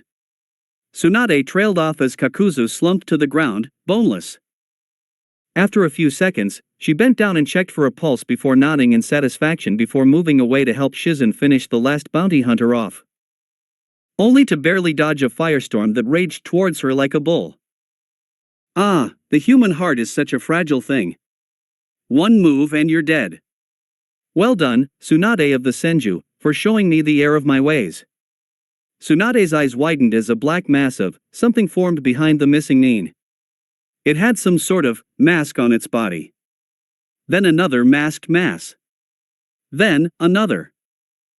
Kakuzu ripped off his shirt, revealing his heavily muscular tanned body to be held up by stitches, staples, and threads, not unlike a ragdoll. Behind him, 3 black creatures, one with red lips, one looking avian with dark blue markings on its face, and one with sharp-looking teeth and a yellow nose. What in the fuck? How are you still alive? Kakuzu finished her sentence. I think my biggest folly today was underestimating you, Tsunade, and for that, I apologize. I believed you to be some sort of drunken, sad pathetic shell of a kunoichi you once were who was more concerned with gambling and how much sake you could fit in your gullet in a day. The mask with a pair of red lips shot out a small fireball that when touching the ground, caught onto a firestorm that went towards her. She dodged again, as Kakuzu continued his speech. Perhaps it is because I truly despise your clan as well that made me uncharacteristically bloodthirsty and pig-headed. However, now I can see that you are still worthy of the mantle Sannin. So, for now on, I'm going to take you seriously and I won't be playing with or indulging you with any more conversation. The missing Nin prepared a snake hand seal and the yellow-nosed masked mass of stitches started moving towards her with lightning erupting from its maw. Prepare for death. Right on, John. They raced in the trees, Kiba and his dog easily picking up Tsunade's heavily perfumed scent. Kiba remarked that it was like she took a bath in lavender and rosemary. Niji scoffed, sardonically quipping what kind of shinobi would do such a thing, and Naruto couldn't help but feel astounded by it too. Many sorts of ninjas were trained to sniff out their target by their scent. He was sure that anyone decent could find her if they really tried. Of course, Shino then remarked, and Shikamaru agreed, that Tsunade may not care because she was incredibly strong anyway. She was unbothered by bounty hunters because she was too strong to deal with them. Of course, that didn't mean she wasn't being arrogant. The 2 hunters seemed very confident in dealing with her. In any case, they were happy that Tsunade wore a lot of perfume on her body. Heh, she must have been out of Konoha for a long time. You can't run away from an Inuzuka's nose. Kiba smirked, wiping his nose in a cocky manner. Akamaru barked on his back in affirmation. Niji's eyes bulged with the Byakugan, speaking to Operative Tenzo. We're nearing the end of this forest. There is a large field ahead. Good work, Hyuga-san, Tenzo congratulated, but held his hand up, signaling the team to stop moving. The cluster of trees of one of the many forests of Hi-no-Kuni disappeared. As Niji said, the team from Konoha found themselves viewing a lowland with a grassy field that stretched for miles. The fields of green fell under the casting full moon's light. Naruto, who stood near Shikamaru in a tree, gave a tap on Shikamaru's shoulder who merely nodded. There was a true concern that Shikamaru's shadow manipulation techniques wouldn't be very useful since it was night and if they were fighting in a forest, the trees may obscure the natural light of the moon. However, the field prevented that. They sat in the trees, quiet for a moment, listening to the battlefield. Various cries, both male and female, came from down on the field. Naruto could see lightning flash against the skies, fire erupt from out of nowhere, and the ground uprooted. Yep, they were here. Tsunade and Kakuzu are doing battle in the distance, Niji remarked from his spot behind the trees, a small bit behind the newer team leader, Tenzo. Who's that one again? Naruto asked. The tall, brown-skinned one with the freaky eyes. Kiba shivered visibly. The other guy is fighting Shizun over there. Naruto could see them from his position, seeing Shizun and the redhead do battle. Tenzo grunted. They are fighting quite evenly. He must be quite formidable of a foe if he can fight with Tsunade-sama's apprentice. Then just as the ANBU operative said anything, Shizun faltered in battle and fell down. Her opponent approached, fast. Quick, Naruto-kun. Prepare a clone. Nara-san, use the cage main. Tenzo had already started to contort his hands in hand seals. Shikamaru prepared a hand seal as he moved from behind the tree, and dropped to the ground. Naruto performed his Kagebunshin no Jutsu, and his clone followed Shikamaru. The redhead closed in on Shizun but soon was immobilized by the wooden prison that encircled him, double helix in shape. Shikamaru's shadow stretched to meld with Shizun's opponent, making further resistance impossible. Naruto's shadow clone didn't hesitate and drove a kunai horizontal across the throat of the missing nin, slashing the trachea cleanly. Blood squirted from the throat of the man. The missing nin started choking on his own blood, gasping for air. The redhead's sword dropped out of his grip, inches away from Shizen's body. Tenzo and Shikamaru released their techniques and, after a few more seconds of sprawling around, the missing nin fell forward on his left arm, dead. Naruto dispelled his clone and the boys let go of a breath they didn't know they had. Tenzo walked up to Shizen to check on her, while Naruto grinned in triumph. Alright, one less person we don't have to worry about now. Hey, how is Shizen-san? Unconscious but breathing. There seemed to not be much wrong with her. All of her cuts are mostly superficial. He already pulled out a field medical kit and started addressing the wounds. He attempted some more checking of her for a few seconds, before taking a packet out of his pocket and raised it to Shizen's nose. Smelling salts, Naruto deduced inwardly. It was used to arouse someone from unconsciousness, but the Anbu shinobi stood up and shook his head when there was no reaction. I can't rouse her. It must be something else wrong with her. Anything wrong with her chakra system, Hyuga-san? Niji took that as a sign to use his Byakugan and diagnose Shizen's Tenketsu. He moved closer to the Anbu and the unconscious assistant of Tsunade. There is a noticeable blockage on her arm. Shizen-san's chakra is being suppressed by something. Like a seal? Tenzo wondered out loud. He then lifted the black sleeve of Shizen's and saw the culprit. Ah, I see it. It's some sort of chakra-suppressing seal on her. The bounty hunter must have known Fuinjutsu and somewhere during the battle nailed her with one. Maybe this is the reason she has not awoken yet.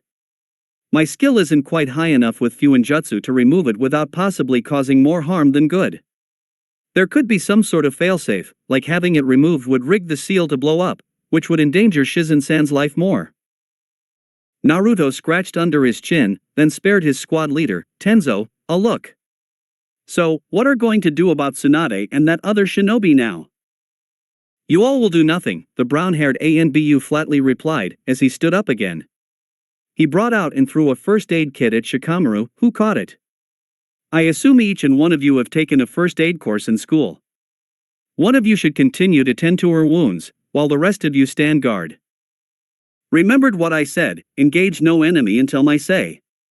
Wait here, and protect Shizen-san.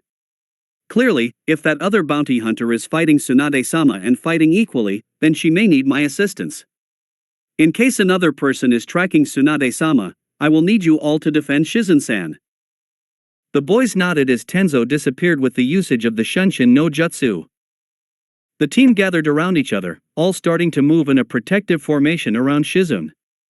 Well, you guys made that kill on that redhead look easy, Kiba started to remark, a small smirk on his face.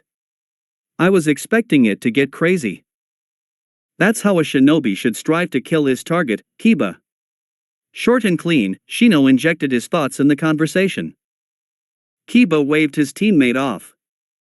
Yeah. So, what now? Guard duty? Logic would seem to dictate so. I could do without the dry comment, Shino. Kiba narrowed his eyes at his more stoic counterpart. Much to his annoyance, the rest of his peers looked amused, Naruto downright laughing. You know, you're really dash. Naruto's sharp cry was heard next.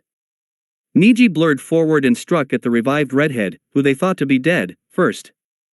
The bounty hunter twisted into his guard and managed to hit him with a punch to his gut that sent him back a few inches. Kiba and Akamaru launched at him, but the man moved away. Naruto himself laid on the ground, unmoving as he watched his team engage in battle against the once dead man. You know, I could have sworn I told you boys to stay put and not bother us grown folk. But you're hard-headed. Kind of like myself when I was younger. The red-haired man smirked, bending down in front of Naruto. Or, rather, a doppelganger of him. Especially you, young man. Naruto, was it? I need you to stay put, young Naruto. Let me just handle your friends, okay? Naruto's mind was in a panic as he struggled to get up, but he couldn't feel his body responding. It was as if a weight held him down to the ground. What the hell did this bastard do to me? The missing nin continued, just be lucky we're not even really here for you today. That's why I let you and your friends go. Or, at least, I tried to anyway. Now, they have to die. Pity, but you get to live, at least for a bit. Wait, what did that dash? After all, we're not rocking the red clouds today, but when we meet again, we just might. That comment. No, Naruto thought, as his eyes widened in fear.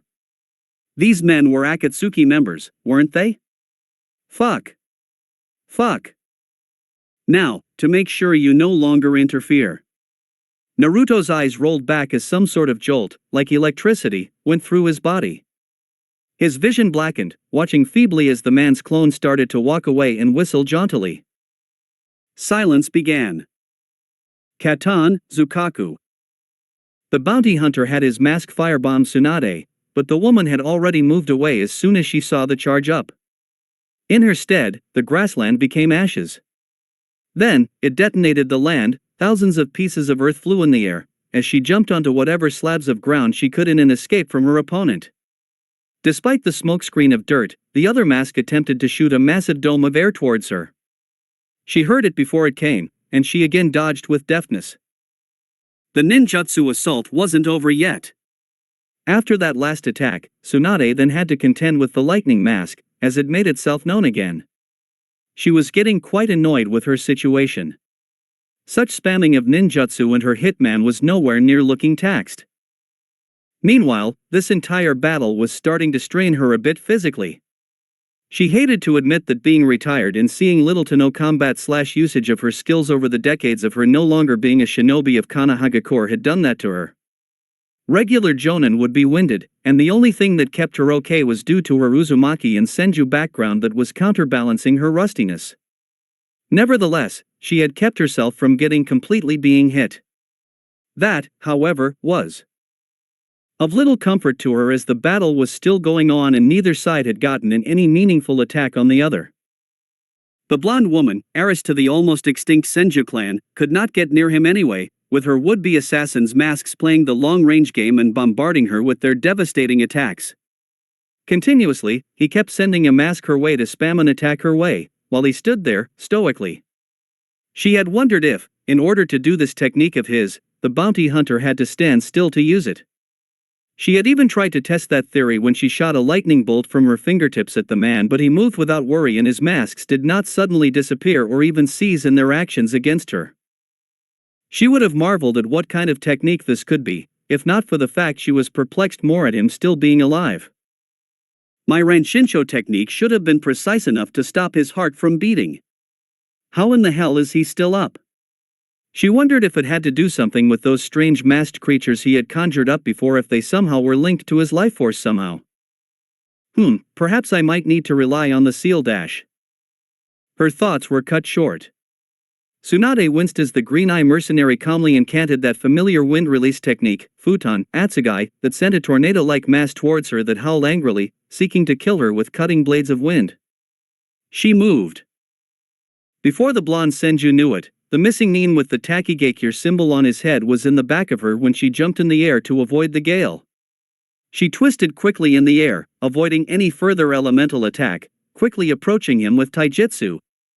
The missing nin only weaved between some of her blows. She managed to slug him once in the right side of his ribcage, straight to the liver.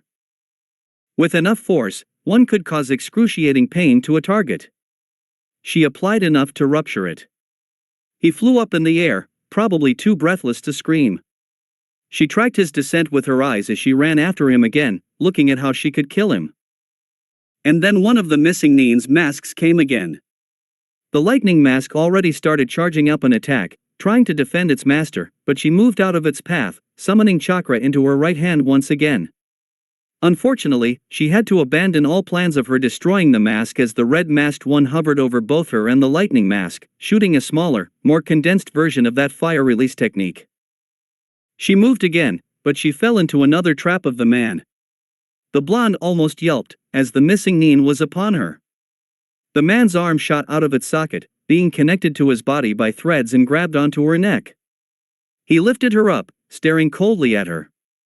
She was prepared though, ready for a counterattack. He raised a kunai and went in to slit her throat. Only to have a blade of water slice through his arm and she dropped to her feet. Then, another blade of water sliced cleanly into the dark blue wind mask, as the face cracked in the black. Monster became no more. The bounty hunter grimaced and turned to see the newer face, well, a person behind an ANBU mask. The missing Nin growled, "I have no quarrel with you, ANBU. Turn back." "Bounty hunter, you will do no harm to this woman," the brown-haired ANBU operative answered back. He then did a hand seal and put the would-be assassin of Tsunade on the defensive again as pillars of wood went his way. "Tsunade-sama, are you alright?" She scoffed in annoyance, anything but thankful. Boo. Who the hell called them here? It was not like she needed to be tended to here. And who the hell was this shinobi of Konoha who could use the Shodai Hokage, her grandfather's, famed ability? Who the fuck are you? And is that the dash? Tenzo, I am called, the ANBU interrupted pointedly. Clearly, the would-release discussion had to wait until later. Tsunade grunted unfemininely. Those brats from earlier must have gotten you here. Hokage-sama figured they would run into trouble. It's good that he had such foresight, otherwise. Tsunade sent a suspicious glance at Tenzo.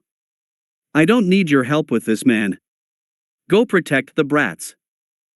The ANBU agent shook his head. They do not need my help right now.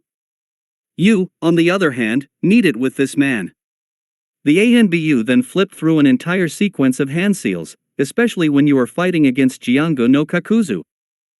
Tenzo then released a wave of water to help extinguish the fiery storm unleashed by Kakuzu's fire mask, who sent the attack as they were talking. Tsunade was unperturbed. Instead, she focused on Tenzo, frowning. Kakuzu. Why does that sound familiar? He's the man who fought Hashirama-sama many decades ago. Tsunade's eyes widened. Yeah, that's who that is, isn't it? But I thought he was dead. Kakuzu was a name she remembered when her grandfather was still around. He should have been dead, or even if so, incredibly old. She could remember the tales of the famous battle between Kakuzu of Takigakure versus her grandfather, Hashirama Senju, the Shodai Hokage. With that usage of the wood release, she felt some sort of irony about this battle, like it was a sequel fight between a stand-in for her grandfather and Kakuzu himself. Fine. ANBU, what's your codename again? Tenzo, ma'am. Tenzo, do you know how to defeat this guy? They both dodged Kakuzu's blue lightning release technique that licked the ground like it was a laser. According to my knowledge of the Jiango technique, he has the ability to use 4 masks corresponding to 4 hearts. The buxom blonde widened her eyes again at that piece of information.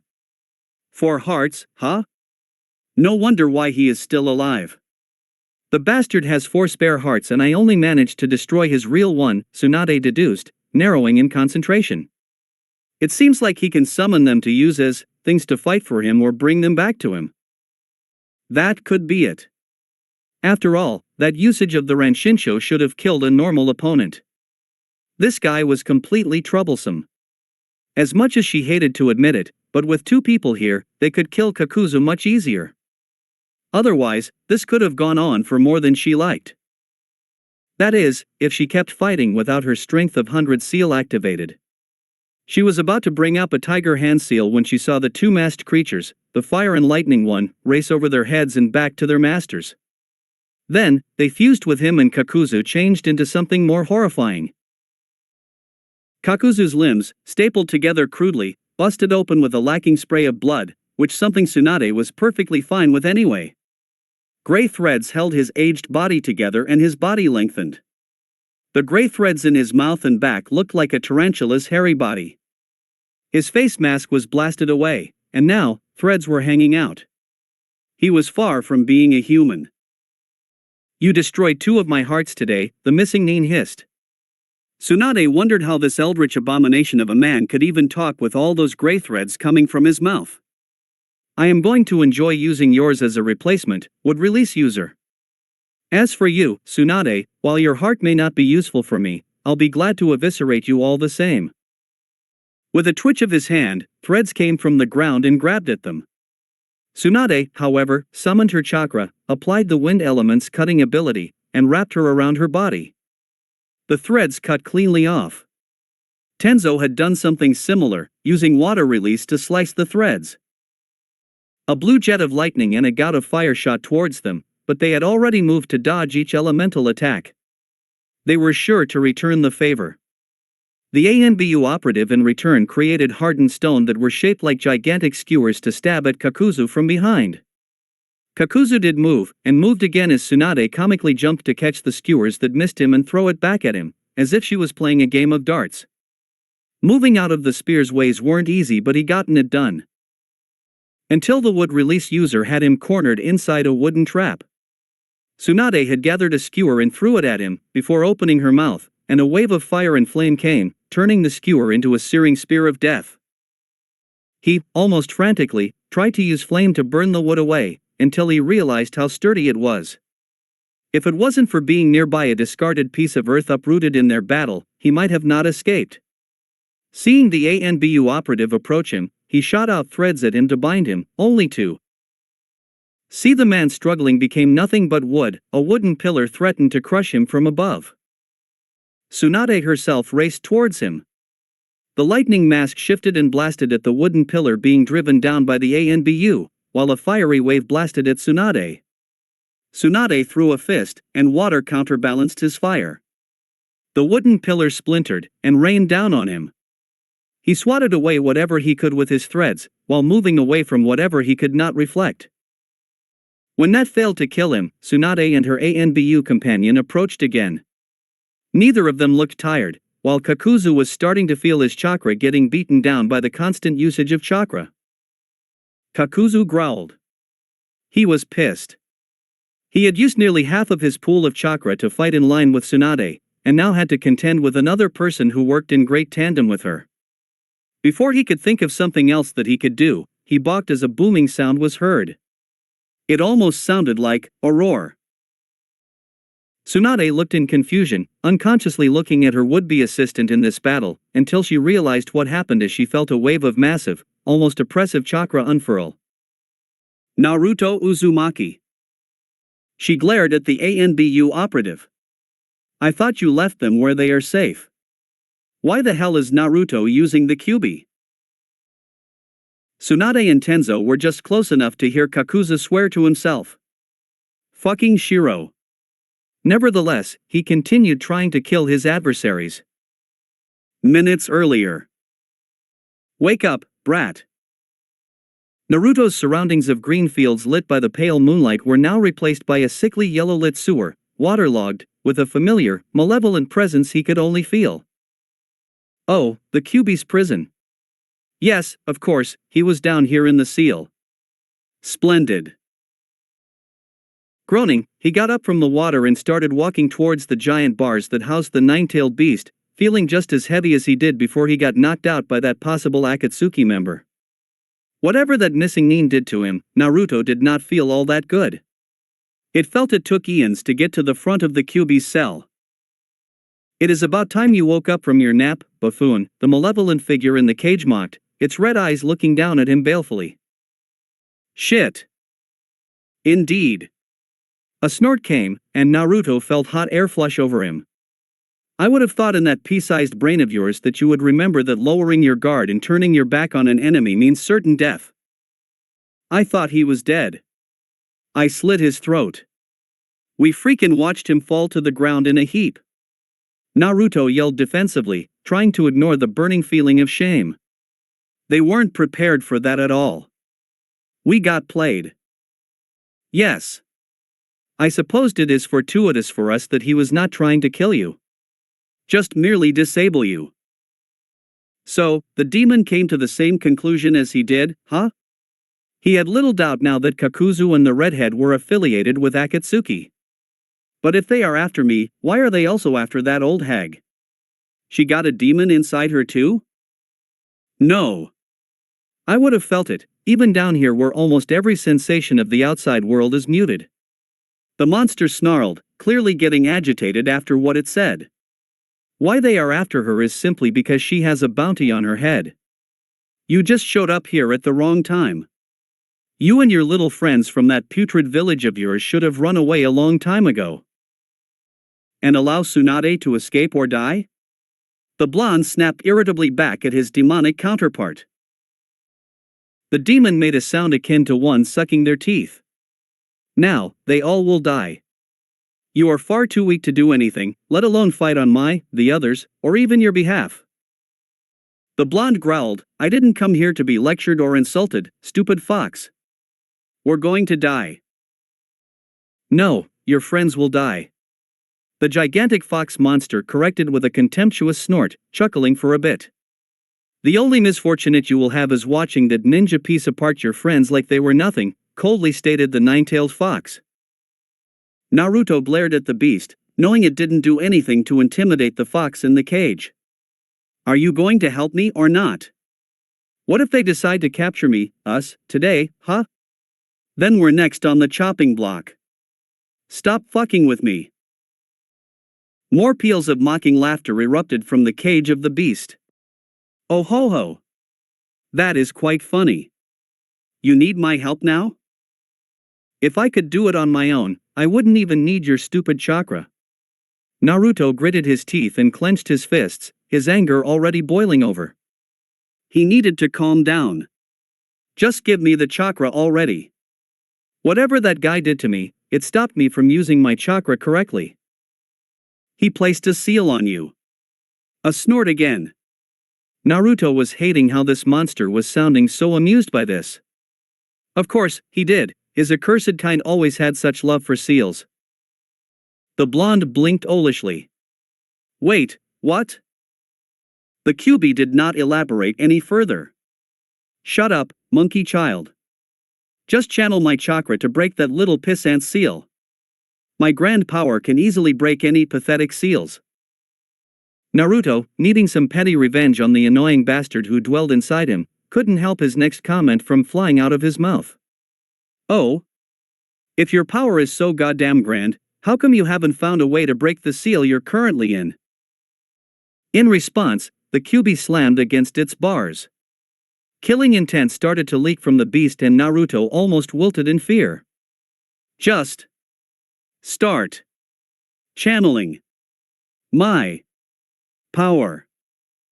The blonde started to feel it. The powerful chakra of the nine-tailed fox started coursing through his body, down from his veins to the layers of his skin. Orange wisps of power started to rise from every pore on his body. Back to reality, as the jolt of power woke him up like smelling salts, he woke back up. The blonde, now glowing with red chakra, growled as he tried sitting up, but he still could not move. The seal kept him anchored to the ground. More. You need more of my power. More? Naruto thought back. How much more? A dark snarl began at the back of his head. Do you want to free your friends or not? Stop questioning it and let my power take control. The Uzumaki teen balked, his mind racing. Even now, there was no telling what the hell was that redhead freak doing now against his peers. Then, when he heard a shriek from Shikamaru shouting, Choji, no, he finally made up his mind in a panic. Give me your power. The QB's influence started to beat down on him more and more. He certainly felt stronger, but his mind started to slip away from him. Using the QB's chakra was, like his master, Jiraiya, said, more of a mental battle than physical. Constantly, the tailed beast inside him was telling him, through its massive chakra, to crush, kill, and destroy everything without worry, even if it was a friend in his path. And he couldn't let it. But the power was ever so seductive and whispered sweetly into his head like a poison with a saccharine taste. To stop its calling, he tried to direct it to their enemies instead. His power tripled, the aura around him became more condensed. The orangey wisps became an inferno before it finally solidified into a cloak, shaped like a fox. His teeth and nails lengthened further, his muscles became stronger, and he became closer to a beast than a man.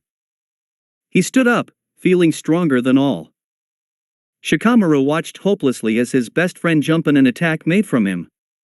Impaled right in his abdomen, Choji had taken the blow that was meant for him from the missing nin. The rogue ninja had managed to freeze Shikamaru in place with some sort of technique. Maybe it was merely killing intent, which the man had in spades, or some sort of other paralysis technique, Shikamaru didn't know. The redhead carelessly threw Choji away after planting his foot in the boy's body and ripping the sword away from him. Shikamaru heard his scream, and in terror knew that he too was next if he didn't do anything. This was one clone doing this. Like Naruto, this guy had some sort clone technique he used that was solid and could inflict damage on people, unlike the rudimentary Bunshin no Jutsu they taught in the academy. Was this the Kage Bunshin, or maybe some sort of other clone technique variant that other hidden villages specialized in? He didn't know because he and Choji had yet to destroy it. Shikamaru tried spiking up his chakra, something, anything, to get him moving. Was his team going to just die here? But before the missing nin could even finish off Shikamaru, the redhead was thrown to the side by an orange blur, and Shikamaru felt his legs working again. He turned, relieved that Naruto had somehow found himself free from the bounty hunter's technique before he balked and froze again. Now, Naruto was the one who was exuding immense amounts of killing intent. More than that, Naruto's chakra was visible, which meant tons of chakra was pouring from him. The amount of chakra he had been drawing from himself must have been immense. Chakra was not visible unless a large amount of it was channeled. He knew Naruto had huge amounts of chakra, but this was ridiculous. Around Naruto, an aura wavered angrily. It looked like it was shaped, maybe, like an animal, since it looked like Naruto had the tail on his backside and ears, on top of his head like some sort of feline or canine. It didn't look normal. Also, a person's chakra was blue, not red. Was this some sort of bloodline that no one knew about? Why had Naruto not said anything about it before? He had thought of the boy as a braggart. Why not tell the team about this ability? Shikamaru tried shaking everything off, knowing he was thinking way too much. It was all that he had though was thinking because he could not move at all, like he had been struck by his clan's signature Kageme no Jutsu. 3 clones of Shiro came racing towards Naruto, clones that had all given the boys trouble. But Naruto seemed to have it just under control. Naruto puffed his chest up, like one doing a fire release technique, and ended up blowing the enemy's clones back with one thing, a roar that was so deafening, he wouldn't be surprised if everyone heard it. Most of the clones exploded and became nothing but water shooting in the air before it came back down and hit the ground. After Naruto's roar, the killer intent came in waves. Shikamaru again felt like he had been frozen by ice. Naruto howled and snarled and roared and screeched, not unlike a rabid animal, waiting to kill and destroy anything in his path. It was only a glimpse, but Shikamaru saw Naruto's appearance and a lightning bolt of fear struck inside him. Naruto's eyes were glowing blood red in the night sky, unlike the pure blue he had before. As the bounty hunter, the real one, Shikamaru presumed, came from out of nowhere, sword in hand, and dashed past Shikamaru without preamble. As Naruto pursued after the red-headed missing nin, the Naruto found himself able to move. Immediately, he went towards Choji and reached to his back pocket, trying to ignore Choji's loud groans of pain. He grabbed a white towel, which quickly became red, trying to stymie the bleeding, and held it tightly to the Akimichi boy. "Don't worry, bud. We're going to get you out here soon." Shikamaru tried to smile, but he was finding himself really hard to believe it. His best friend moaned, "I'm sorry, Shika. I should have done more, but I guess I panicked when I dash. Save your strength, Choji. We'll be okay," he stated, looking at his teammate's stab wound. It was a deep puncture wound on the left side of his abdomen. It looks like the missing nin got him in the spleen. Regretting they came out here in the first place now, all he could do was hold that towel and try his best to stop the bleeding from occurring.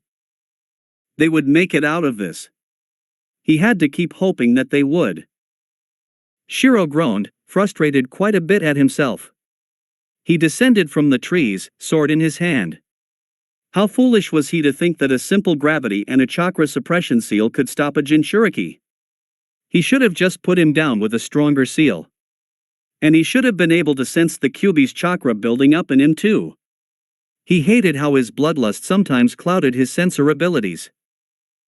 Now, he had to put down Naruto again. and the children would probably still try to interfere. If he made more clones, he should be able to kill or at least stall them a bit, while he prepared another seal for Naruto. Killing them was fine, but Naruto was not on the chopping block. Getting to him now when he was much faster and stronger now would be tough. And he was hoping that Tenzo guy would be too busy helping Tsunade against Kakuzu. He already sensed the chakra on that one, and whoa, was it pretty hefty, rivaling his own reserves.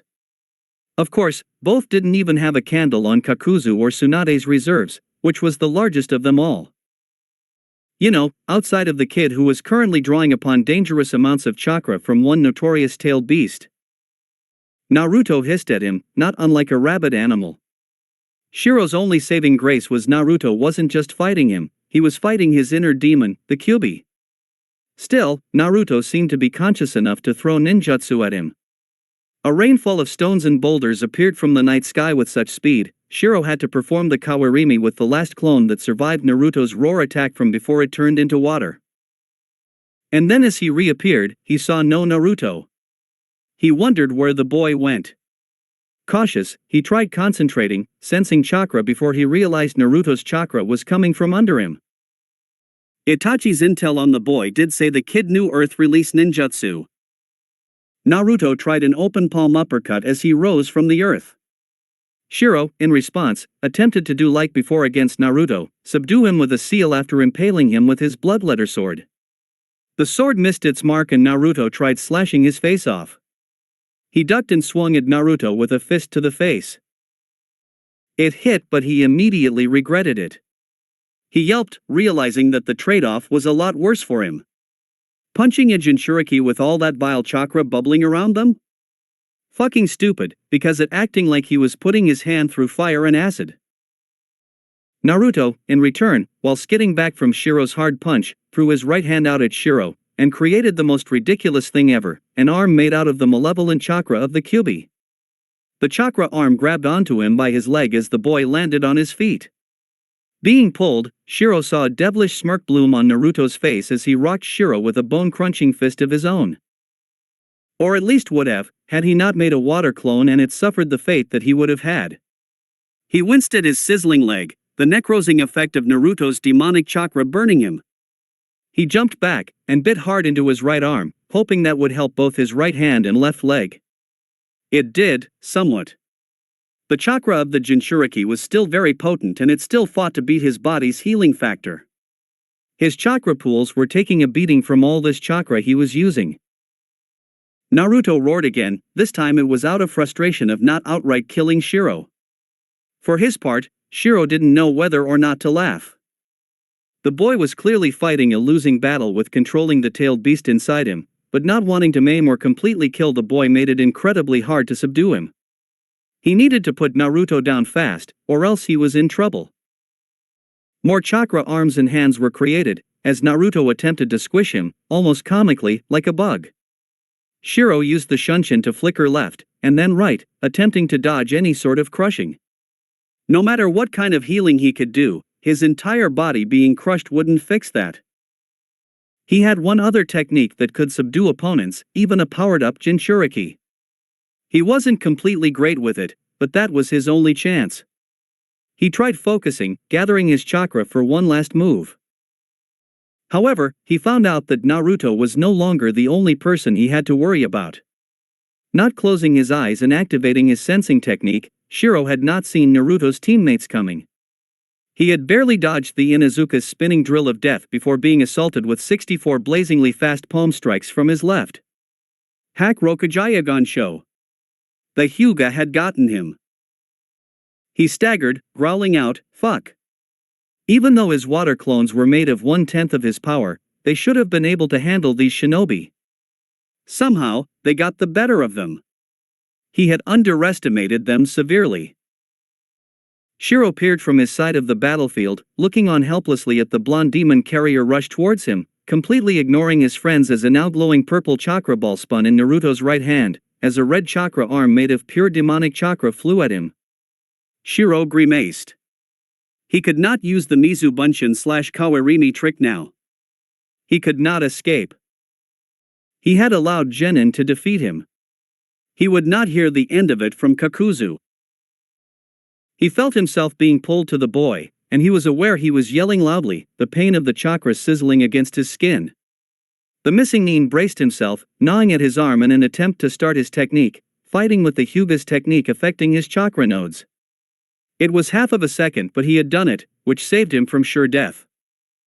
Rasengan! Naruto roared half demonically.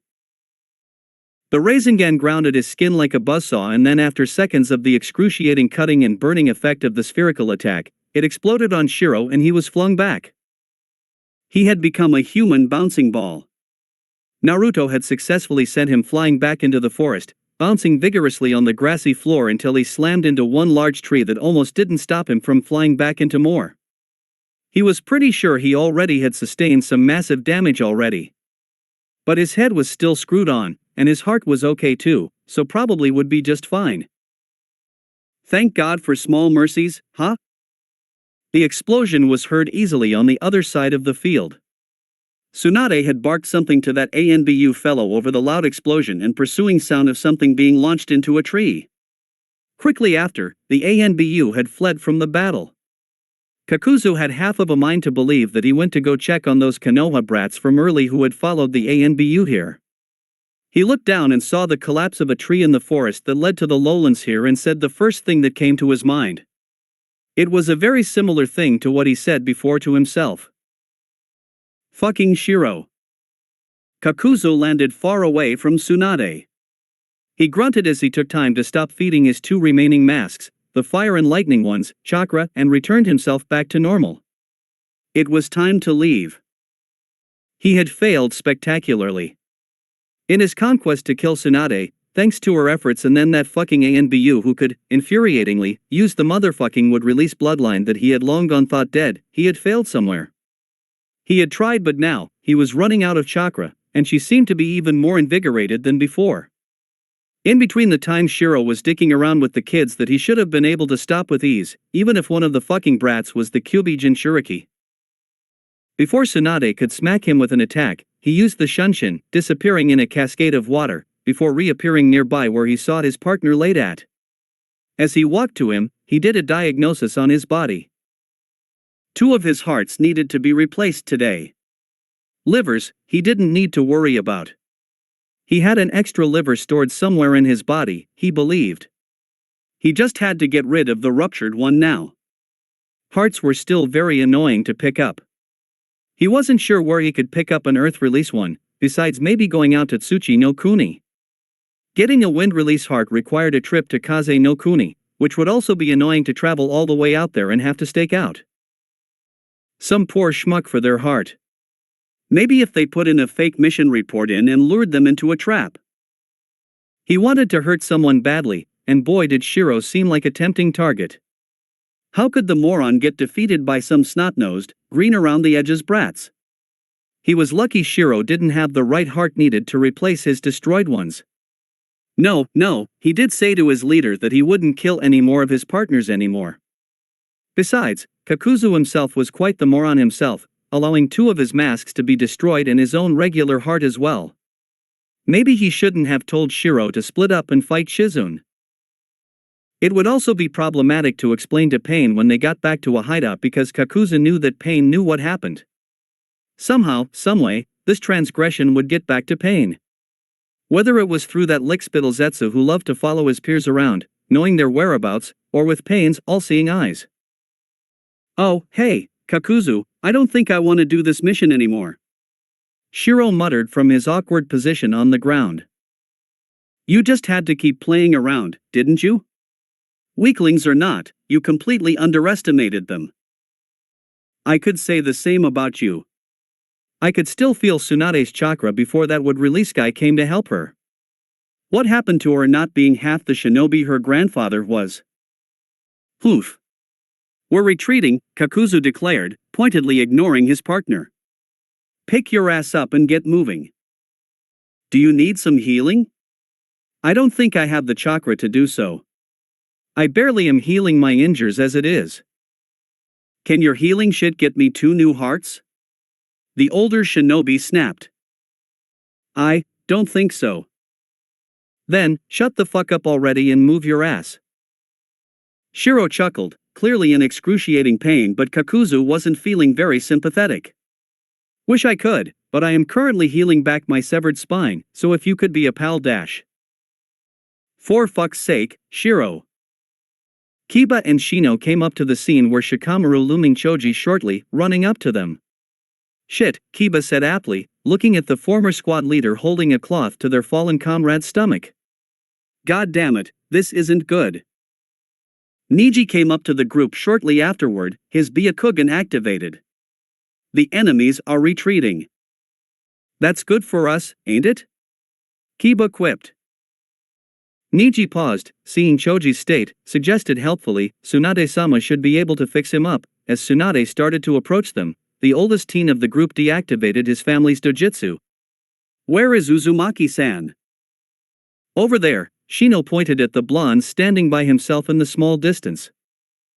Oh shit. Speaking of whom, did y'all see Naruto sending that guy packin'? Where the hell did he get the power to do that? Kiba commented, peering at the said boy, who still glared at the direction he sent their opponent flying at as if he was expecting the man to come back. Yeah, but look at him. Shikamaru pointed at the boy, who cradled his head, groaning. That aura around him was still there, its chakra moving and bubbling unusually. There's something wrong with him and that chakra. What do we do now, leader? Shino asked the Nara. Shikamaru was about to remind him that he was no longer the squad leader since Tenzo had taken over command, but realized that, without him, he was still the original leader of this team. He blinked. I don't know. Uzumaki-san's power is unnerving, Niji struggled to say, his normal stoic expression was abandoned for a look of fear. So much chakra is pouring from him. Chakra isn't usually visible. Nor red, Shino commented and, like them, seemed just as worried. Naruto struggled audibly, grabbing his head. When he turned to look at them, it was the same as Shikamaru had seen before, burning red slits for eyes that looked more animalistic than Kiba's own transformation when he and Akamaru used their clan's family technique. A new wave of killer intent washed over the teens as if Naruto now was setting his sights on them. The teens stayed still, pinned down by Naruto's heatedly glare until their squad leader came back from his battle with Kakuzu. Naruto, Tenzo appeared in front of the Kyuubi Jinchuriki. Are you all in there?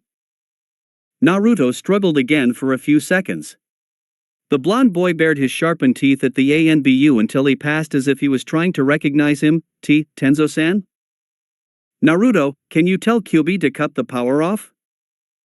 Naruto blinked and tried focusing and blocking out the nine-tailed demon. The demon inside him was screaming at him, demanding that he attack Tenzo. The demon was pounding in the back of his head, and he could swear he could hear the demon slamming itself against its cage a million times. Kill him, Naruto. Kill that man. Kill him, Naruto, kill. The demon slammed into the cage, and babbled, and screeched, and hissed, and roared, and howled, and more Naruto wanted to shut it up by just obeying what it had ordered him to do. The answer was no, he couldn't stop Kyuubi. No, the Kyuubi was too strong, and he was making Naruto get ready to summon more chakra against the ANBU operative. However, Tenzo was already on it, and slammed a palm into him that managed to calm the Kyuubi's rage and return him back. A green blow was brought forth and all amount of energy was zapped from him, and he barely felt himself tumbling to the floor. Guh. The boy croaked, but Tenzo sat him up and looked over him. Naruto averted his eyes, shamed. I'm sorry. It was. I understand, the ANBU man simply said, and that was it. More than anyone, he knew Naruto's struggles with that chakra. Naruto looked over and heard some shuddering. It wasn't Shikamaru, Niji, or even Shino, but Tsunade who was shivering and shaking, looking over at the fallen Choji and Shizen, fear stark in her face. Tenzo said nothing, but it was obvious he heard it, as he too turned to see Tsunade. He helped Naruto stand up, who was the first to question this strange sight. What's wrong with her? Naruto queried loudly enough for everyone to hear it. Yeah, she should be coming over here, healing people. Kiba noted, just as confused as everyone else, worried at the almost catatonic state the once very fiery woman was slipping into. Hey! Hey! Naruto walked over to the blonde woman, who still stared forward. Snap out of it and do something. My friend here is dying. I can't, she responded finally in almost a whisper. The fuck does that mean? I can't. Ain't you the best healer in the world? Something like this should be easy for you, right? Heal him. When Tsunade offered no response, Naruto growled in anger. You old crone. What the dash? Inazuka-san, pick up Shizen-san, Tenzo finally interjected, in a stern tone. Sometime between Naruto confronting Tsunade, he had leaned over Choji and placed something in his mouth. Choji, are you conscious? The large boy groaned, struggling with responding for a second. I'm still here. Stay with us, kid. You're going to make it. The large Akimichi boy did what he was said, and offering no resistance when the ANBU soldier lifted him up in a cradle. Naruto, summon shadow clones and help them with Choji and Shizun. Naruto did as he was told, summoning clones to help carry his plump friend and Tsunade's assistant. The Uzumaki team kept a heated glare on the blonde Sannin, who avoided his look altogether when shame overcame her and brought her back to reality. I swear to the gods, you fucking old bitch, if Choji dash. Naruto, please, for the love of the gods themselves, shut up and get moving. Shikamaru pinned his own glare on the blonde. Naruto stopped any reply when he started to see tears slip out of his teammates' eyes before he scrubbed them away furiously. The sooner we get back to the village, the sooner we can get help. Tenzo continued, Fuga-san, back position. Nara-san and Shino-san, to the side. I'll help Tsunade-san. It seems the battle with Kakuzu took a lot out of her. Now, the race back to Kanahagakure was on, and they were burning moonlight. Dawn came, and the first people to see the team come back were two Chunin-ranked shinobi guarding the gates. The boys flashed their IDs, to which the Chunin nodded and opened the gates. Tenzo immediately cleared his mouth and grabbed onto Tsunade, and then Shikamaru, who was standing next to him. Naruto, prepare the Shunshin. We're going to the Hokage's office. Naruto nodded and grabbed onto the shoulders of Kiba and Neji, who looked a bit confused for a second. That's perfectly fine. The entourage looked to see the Hokage step towards them. Naruto, and he was sure his peers too, caught his teacher eyeing Tsunade pointedly for a few seconds. He held the stare before shaking his head. First things first. Naruto, you can drop Shizun to the ground. Naruto obeyed and laid the woman on the ground. Jiraiya walked over to Shizun and lifted the sleeve that was hiding the seal placed on her before. 1 second later and Shizun woke up abruptly, gasping for air as if she had come from underwater. WH what? Where dash? Jiraiya stood up from Shizun, as two shinobi ran up to the group. Take it easy there. You're safe. You two, do your thing. Seconds later, a pair of medical nin stationed near the gate helped get Choji onto a gurney before disappearing with him in a fog of smoke. Alright, Shizun-chan, do you also need to go to the hospital? I'm fine, Jiraiya, Hokage-sama. The woman corrected, remembering she was addressing the Hokage. A green aura began to develop in her hand, signaling to medical ninjutsu being used to self-diagnose her own self. Jiraiya folded his arms behind him, looking at them all sternly. Come with me, all of you. In the middle of Tsunade-sama's and Naruto's bout, the two missing nin approached us. They threatened us to not follow them and try to help Tsunade-sama. That's when I decided to use the scroll you provided me, Hokage-sama. We got help from Operative Tenzo, who then took command of our squad. Shikamaru barely finished his sentence before Jiraiya raised a hand. That's where he will finish his report. Your presence isn't required any longer here, boys. Jiraiya decided. He leaned back in his chair, giving them a softer look and a warm smile. I bet you guys didn't get a wink of sleep, so get some rest. You went through a lot. If I need you, I'll call you back here. Yes, Hokage-sama. All of them saluted. Dismissed. The teens turned to the office doors, except one Naruto who froze briefly and waited until his teammates left. The Hokage, seeing Naruto still standing in his office, waited until he heard the doors slam and raised an eyebrow at the blonde. Naruto? Needs something? Actually, Hokage-sama, I got something else to add to the report before you guys go anywhere with it. Naruto took Jiraiya's silence as an encouragement to go on. I think those guys that were after Tsunade are from the Akatsuki. Tsunade and Shizun were obviously confused. Tenzo was hard to gauge since he had a mask, so Naruto didn't bother noting him. However, the Hokage frowned. Oh? The Akatsuki? Are you absolutely sure? Naruto nodded at the man. Perhaps you should just stay and add your portion of the report then. The Uzumaki teen shrugged. I got no problem with that. Jiraiya only nodded, before turning to the ANBU operative. First, what happened, Tenzo? How did the things come about with Jiango no Kakuzu and this other man? Shiro, sir. Kakuzu said his partner's name was Shiro. Continue then. What happened with Kakuzu and this Shiro? After a nod, the ANBU operative began his portion of the mission report. As said before by Nara-san, I took command of his team. I ordered them to accompany me to track down Tsunade-sama and her would-be attackers. Then, I ordered them to protect Shizun-san until the end of the battle. Jiraiya raised an eyebrow at that, not looking pleased. And you thought that was a good idea? What prompted you to do so? Naruto could feel a dangerous edge to the voice of Jiraiya, which unnerved Naruto.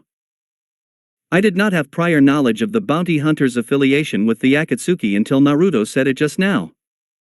Otherwise, I would have made Nara-san's team return to Konoha with Shizun immediately after locating the targets.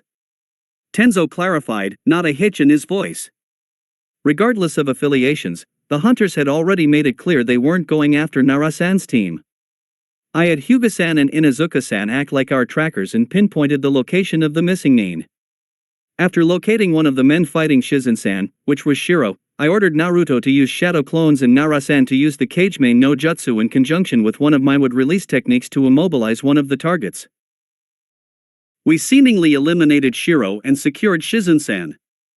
I ordered Nara-san's team to protect Shizun-san and left for Tsunade-sama. Then, Shiro recovered and attacked them behind my back. I had thought I kept them out of harm's way, but I failed to do so, and I accept full responsibility for that.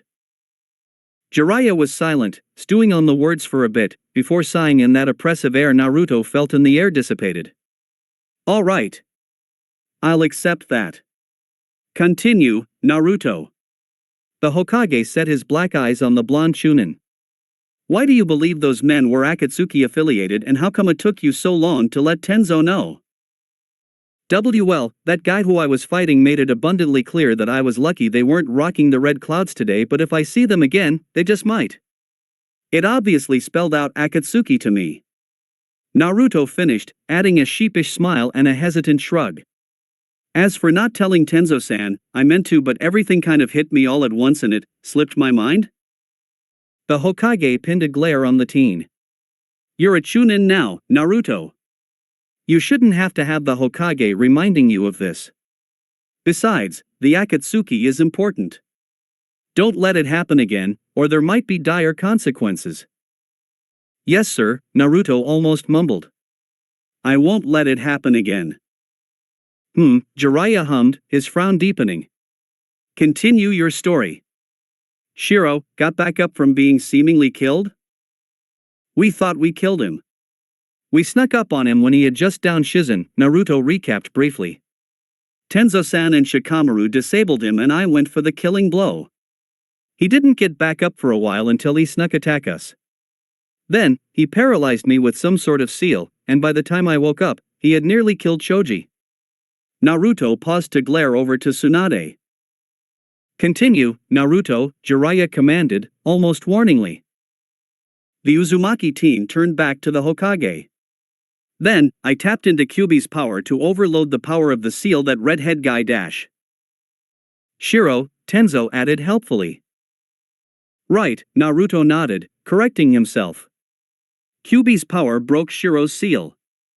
I guess I tapped into too much of it and started going crazy. Tenzo had to step in and subdue me. The blond boy hung his head, the last words almost tapering off in a whisper. There. The demon's power is supposed to be used in times of need, Naruto. That's why we're training you for it. Jiraiya stated, sending Naruto a sympathetic look. Yeah, I suppose, Naruto shrugged, still feeling helpless. So, he had some sort of weird healing powers and you fought him for a bit. Yeah. I got the feeling he really wasn't trying to kill me. Even got his ass with a Rasengan too, Naruto claimed, sounding a bit proud of himself. He, however, grumbled the next part. Even if it was because of Kyuubi's chakra. Like I said, a Jinchuriki is going to have to rely on his or her Biju's power sooner or later. You're going to need it to give an edge in these types of battles. All we can do is try to get you used to it, so you don't go berserk, right? I got it. Naruto's nod was hesitant but Jiraiya saw it all the same. By the way, good job with the Rasengan. We'll talk later about it. That gained Jiraiya a small smile out of the kid and a slightly energetic nod. Okay. So, Tenzo, on your side of things? I helped Tsunade-sama fight Kakuzu, but after I left to check on the boys, Kakuzu, according to what I got out of Tsunade-sama on the way back, escaped. He probably retrieved his partner and they both hightailed it from us. Since his partner had astounding healing abilities, I have reason to believe he is still alive. Kakuzu himself had access to the Jiangu, a kenjutsu that allows him to have more than one heart, and mastery over all 5 elements. So, I had reason to believe he had hearts to spare. So, not only does the Akatsuki have Itachi Uchiha and Kisame Hashigaki, they have Jiangu no Kakuzu and this mysterious man with almost inhuman healing abilities. Jiraiya looked down at his desk and thought. My lord, if I may add, I believe Shiro was an Uzumaki. Wait, what? Naruto was the first to query Tenzo, looking bewildered. What do you mean? Jiraiya raised his head up at the ANBU operative and after a bit, slowly nodded. Redhead, inhuman healing abilities? That sounds like an Uzumaki alright. So, wait, I was fighting someone Uzumaki? I have a clan? Had a clan. Jiraiya corrected, watching Naruto wince. The Hokage shook his head. Geez, Naruto. Were you that much of a slacker in the academy that you missed the lesson about the Uzumaki clan? You know, the outsider clan that was very close to Konohagakure and the reason we wear a red spiral on our Chunin and Jonin's flak jackets? Did you even know your own orange jacket had the Uzumaki clan crest seal spiral on it? And never mind that. Naruto tried brushing off his embarrassment and rosy cheeks. I didn't know I come from a clan. I've been my orphan my entire life. Imagine my shock for a second here, Hokage-sama. Jiraiya sighed, rubbing his forehead as if he was trying to fight off a headache. Listen, how about I tell you about the Uzumaki clan tomorrow, okay? We're going to meet for your training anyway. Let's complete this report and I won't mind that you suddenly forgot that you were made Chunin a month ago, yes? Naruto quickly cleared his throat and regained his composure. So, the men escaped, okay. What happened after? Tsunade happened, Naruto thought immediately in his head, with annoyance. Tenzo quickly responded, to which Naruto was glad for. He would probably say something unflattering and made more of an ass out of himself. We then gathered Shizen-san and Akimichi-san's transport and left the forest, with Tsunade-sama in tow. Something had happened with her, I guess, during the battle. I bet, Jiraiya stated neutrally, sparing Tsunade a glance, and Naruto got that feeling again that Jiraiya was actually quite peeved. He must have figured out that Tsunade didn't perform her medical duties on Choji. Alright, thank you, ANBU operative Tenzo and Chunin Naruto Uzumaki for your information. I have it all noted. Any more things you have to add, you two? None, sir. Nothing at all, Naruto added. All right. Hit the hay, boys. You're both dismissed. The ANBU saluted neatly. Yes, my lord. He then disappeared quickly in his shunshin. Naruto saluted too. See you tomorrow, sensei. Yes, yes. Jiraiya waved him off as Naruto too left quickly with a shunshin, leaving him in the room with the silent Tsunade and Shizune. The white-haired Hokage turned to his teammate, who sat in a provided chair for the remainder of that entire talk, and sighed at her. Oh, Tsunade. What trouble have you gotten yourself into? Alright, can you follow me?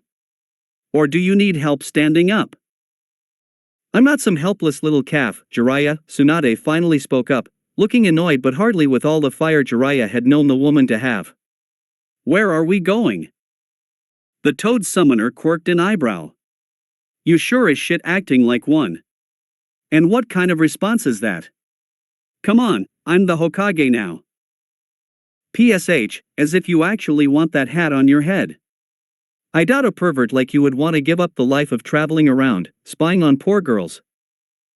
Sheesh, no sort of respect for even the Hokage, princess? The white-haired head ninja of Kanahagakure sighed, not missing the small smile now on her face. At least she was feeling a bit better enough for some light banter. He went to hold the door to his suite's lounging room. Come on in.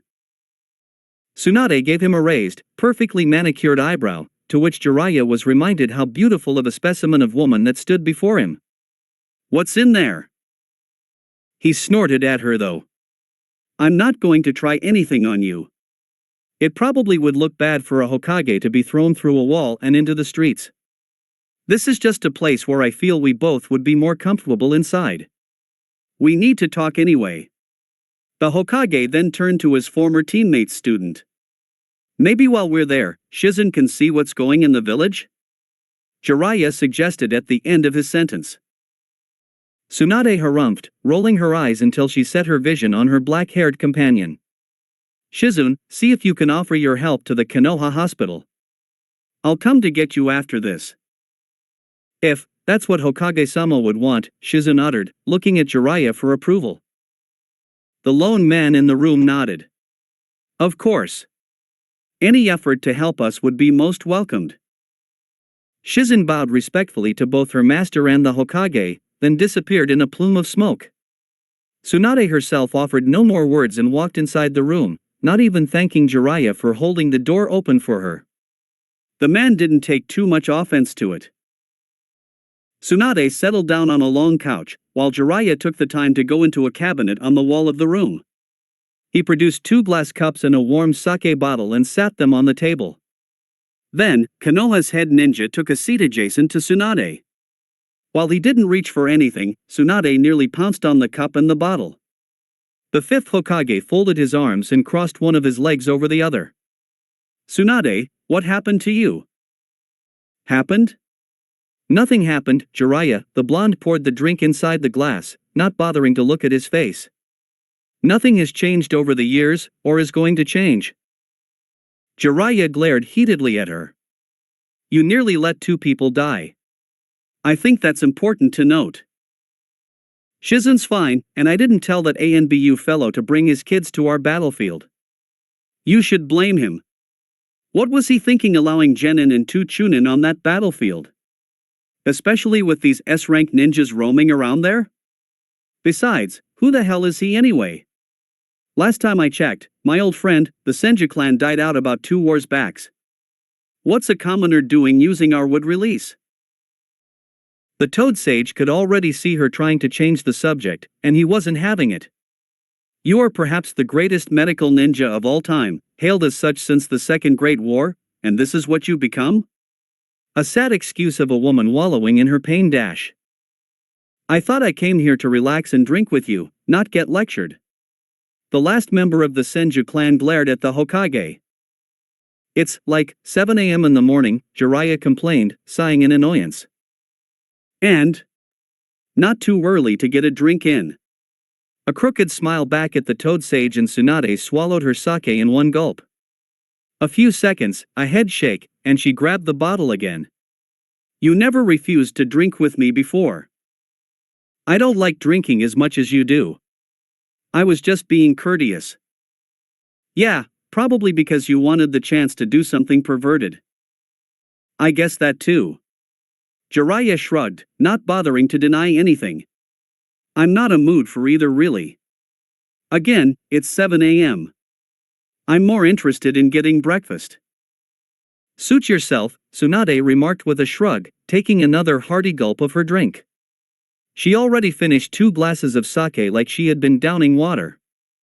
I mostly came in here to drink merrily until Shizen gets finished up in the hospital. I taught her nearly everything I know. I don't need to step up in there. Jiraiya rubbed his chin. I don't doubt it. Shizen must have talent if she's been going around the countries with you as her assistant. You two are known to come upon people and lend your talents sometimes. But still, she's not you. The Senju heiress chuckled. How little faith you have, Jiraiya. It's been years since you've chased my tail. Obviously, you don't know how great a medic she is. Did she get the Byakugo no in, or is it invisible on her forehead? She doesn't have to have that to be a great medic, she reasoned, rolling her honeydew eyes. Moron. Yes, but she also lacks the deep, strong chakra reserves you have. Being of Senju and Uzumaki lineage surely has been a blessing dash. What's your point? The woman snapped. You're insulting my apprentice and my teachings by that poor choice of words. Tsunade, I need you to help us. The Hokage tried again, but Tsunade waved him off. No, you don't. You got Shizune. She'll have everything backing up with this village in no time. Sheesh, you guys must have gotten royally fucked by invasion. Tsunade, please dash. Said woman interrupted with an annoyed look on her face. Begging before didn't get me to do anything. You know I hate begging, Jiraiya. You're lucky you have me here, drinking with you, and don't think I haven't noticed you trying to get peeks at my cleavage sitting here. Stop begging me dash. Tsunade, I'm asking you for a favor here. You have to let things go. Jiraiya gently stated, leaning forward. The Second Shinobi World War was dash. Jiraiya had grabbed the woman's fist, preventing himself from being hurled out the Hokage's suite of the academy building. Jiraiya sighed in relief, glad I saw that one coming. You know that if I really wanted to, I could have reduced you to more of a dribbling moron than you now by doing all sorts of nasty things to your nervous system. Would you like that? She spat acidly at him. I came here to drink, maybe see how you were doing, ask about the weather, shoot the shit, you know? Then, you had to keep talking and talking, and talking, like you can't fucking read the atmosphere or something. Her eyes further narrowed, as she showed her pearly whites. Stop. Talking. About. The. Past. Because you keep living in it. Jiraiya roared, his frustration clear as day. You think Nawaki or Dan would even. Don't you dare fucking bring up their names, Tsunade hissed at her old teammate, snatching away her fist from his grip. You had to go there, Jiraiya, didn't you? Only because you keep acting like this, the 5th Hokage hissed right back at her. All you've been doing is living in the past, not looking forward. All you do is drink, run some more, and drink again. And what has it given you? Alcoholism, debts up the ass, bounties up your ass, and now, you're too fucking afraid to heal people because of blood? Tsunade flinched as Jiraiya continued his verbal assault. I've seen it all through the crystal ball that the old man left me. You know, the one he used to track our whereabouts when we were kids. I saw it all through Naruto's perspective. You saw Choji on the ground, bleeding heavily, and you froze up. Started shaking like a leaf. Without Shizune, you couldn't bring yourself to heal him. You would have left him to die because you're scared. The blonde looked down. Shut up. You would have left him to die, Jiraiya repeated. Just shut up already. Tsunade's eyes started leaking angry tears. She could feel them, Jiraiya could see them, but he wouldn't stop. Why won't you leave me alone? I won't until you get it. Wake up! The Hokage slammed his hand on the table. This is the world we live in. People die. You act as if you're the only person in the entire fucking world who has lost people. You don't think I wanted to quit when Minato and Kushina died? Jiraiya glowered at her flatly, before sitting down, almost sagging in the couch. I fucking wanted to run, to become a real hermit and hide away from the world. I had written a few books by then. I could have just become an author and lived somewhere out in the country. I would have been wealthy, probably even able to start a family somewhere, but I couldn't. The Third Shinobi World War had just finished. It seemed like the whole world was out to get Konoha. Then, the Kyuubi attacked Konoha at the worst time possible, when we were just beginning to recover. My student's kid, before he even was able to form a conscious thought, was in the middle of it all. That same kid that I swore to Sarutobi-sensei and Minato to protect with my life, and now, they got people after him because of something that he had no control over. Tsunade sat down too. Both of them stared in silence at each other. She watched limply as Jiraiya finally grabbed his cup, but marveled as he grabbed a water jug and poured water in it. You still aren't going to drink? He smirked at her. It's only been a month or so, but I feel like a Hokage probably shouldn't be drinking on the job. The woman blew hot air out of her mouth. Shit, if it was me, I'd be drinking every day. Can't believe you let old man Sarutobi get you to accept this shitty job. He put it in a letter and begged me to do it. I don't like begging either, as you said before, but it's the goddamn god of shinobi begging you to do something. Plus, he was quite persuasive. The Hokage took a swig of his water. He told me not to ask you because you wouldn't accept. He was right. This job is for dead men, she agreed with a sneer, finally lifting her glass. Look at my grandfather, granduncle, your boy, and our teacher. Yeah? Well, if I die, I die. Jiraiya shrugged, not bothered by her superstitious beliefs, nor surprised by them. I'm tired of running scared, being afraid of life. That's no way to live it. I'm not asking you for much, Tsunade. Just to heal a great portion of your workforce. She muttered, taking a swig out of her drink. Jiraiya continued on as if she didn't say a word. But I am asking you to help us. Hell, you don't have to stay. I'm not going to make you. But, aren't you getting tired of being afraid? Aren't you tired of running? You've been doing this for decades now, quit when you were still so young. Is that how you want to live out your twilight years? As opposed to going back to this dump? It's still a life. Jiraiya shrugged. And besides, you got to be running out of money from either the cash you saved by taking missions or your own family's inheritance. You got debts, and now people putting out bounties for your head for the money you owe. That's no way to live life. Tsunade sniffed, a wry grin on her face. I guess not. She sighed, rubbing her temples. Jiraiya could see she was struggling not to cry in front of him. He snuffed out the feeling of wanting to hug his dear friend. It's hard. You got to let it go. Yeah? Well, letting go is hard, Jiraiya. Tsunade glared at the Hokage. How long did it take you to get over Minato? Or even stop chasing after Orochimaru? Well, both are dead now, so I'm still in the recovery process, Jiraiya responded with a lopsided smile on his face. Sensei really killed the snake, huh? And took himself out. Jiraiya shook his head. We really are the last ones of Team Hiruzen, Tsunade. That's the reality of things. Yeah, I suppose, she paused, spinning the sake in her glass before drinking it down. It is getting tiresome running around the elemental countries. And as much as I hate to say it, but money is getting tight. I guess I could use a break. Plus, aren't a bit curious about the boy who may be the very last few people of one of your clans? Oh yeah, speaking of which. The blonde looked on to her friend for a moment critically, before heaving a sigh once again. You just had to send him, didn't you? The Hokage noised innocently, to which Tsunade growled in annoyance. Don't play stupid with me. You sent me one of the crudest, loudest, obnoxious dash. Yep, the white-haired village leader nodded sagely.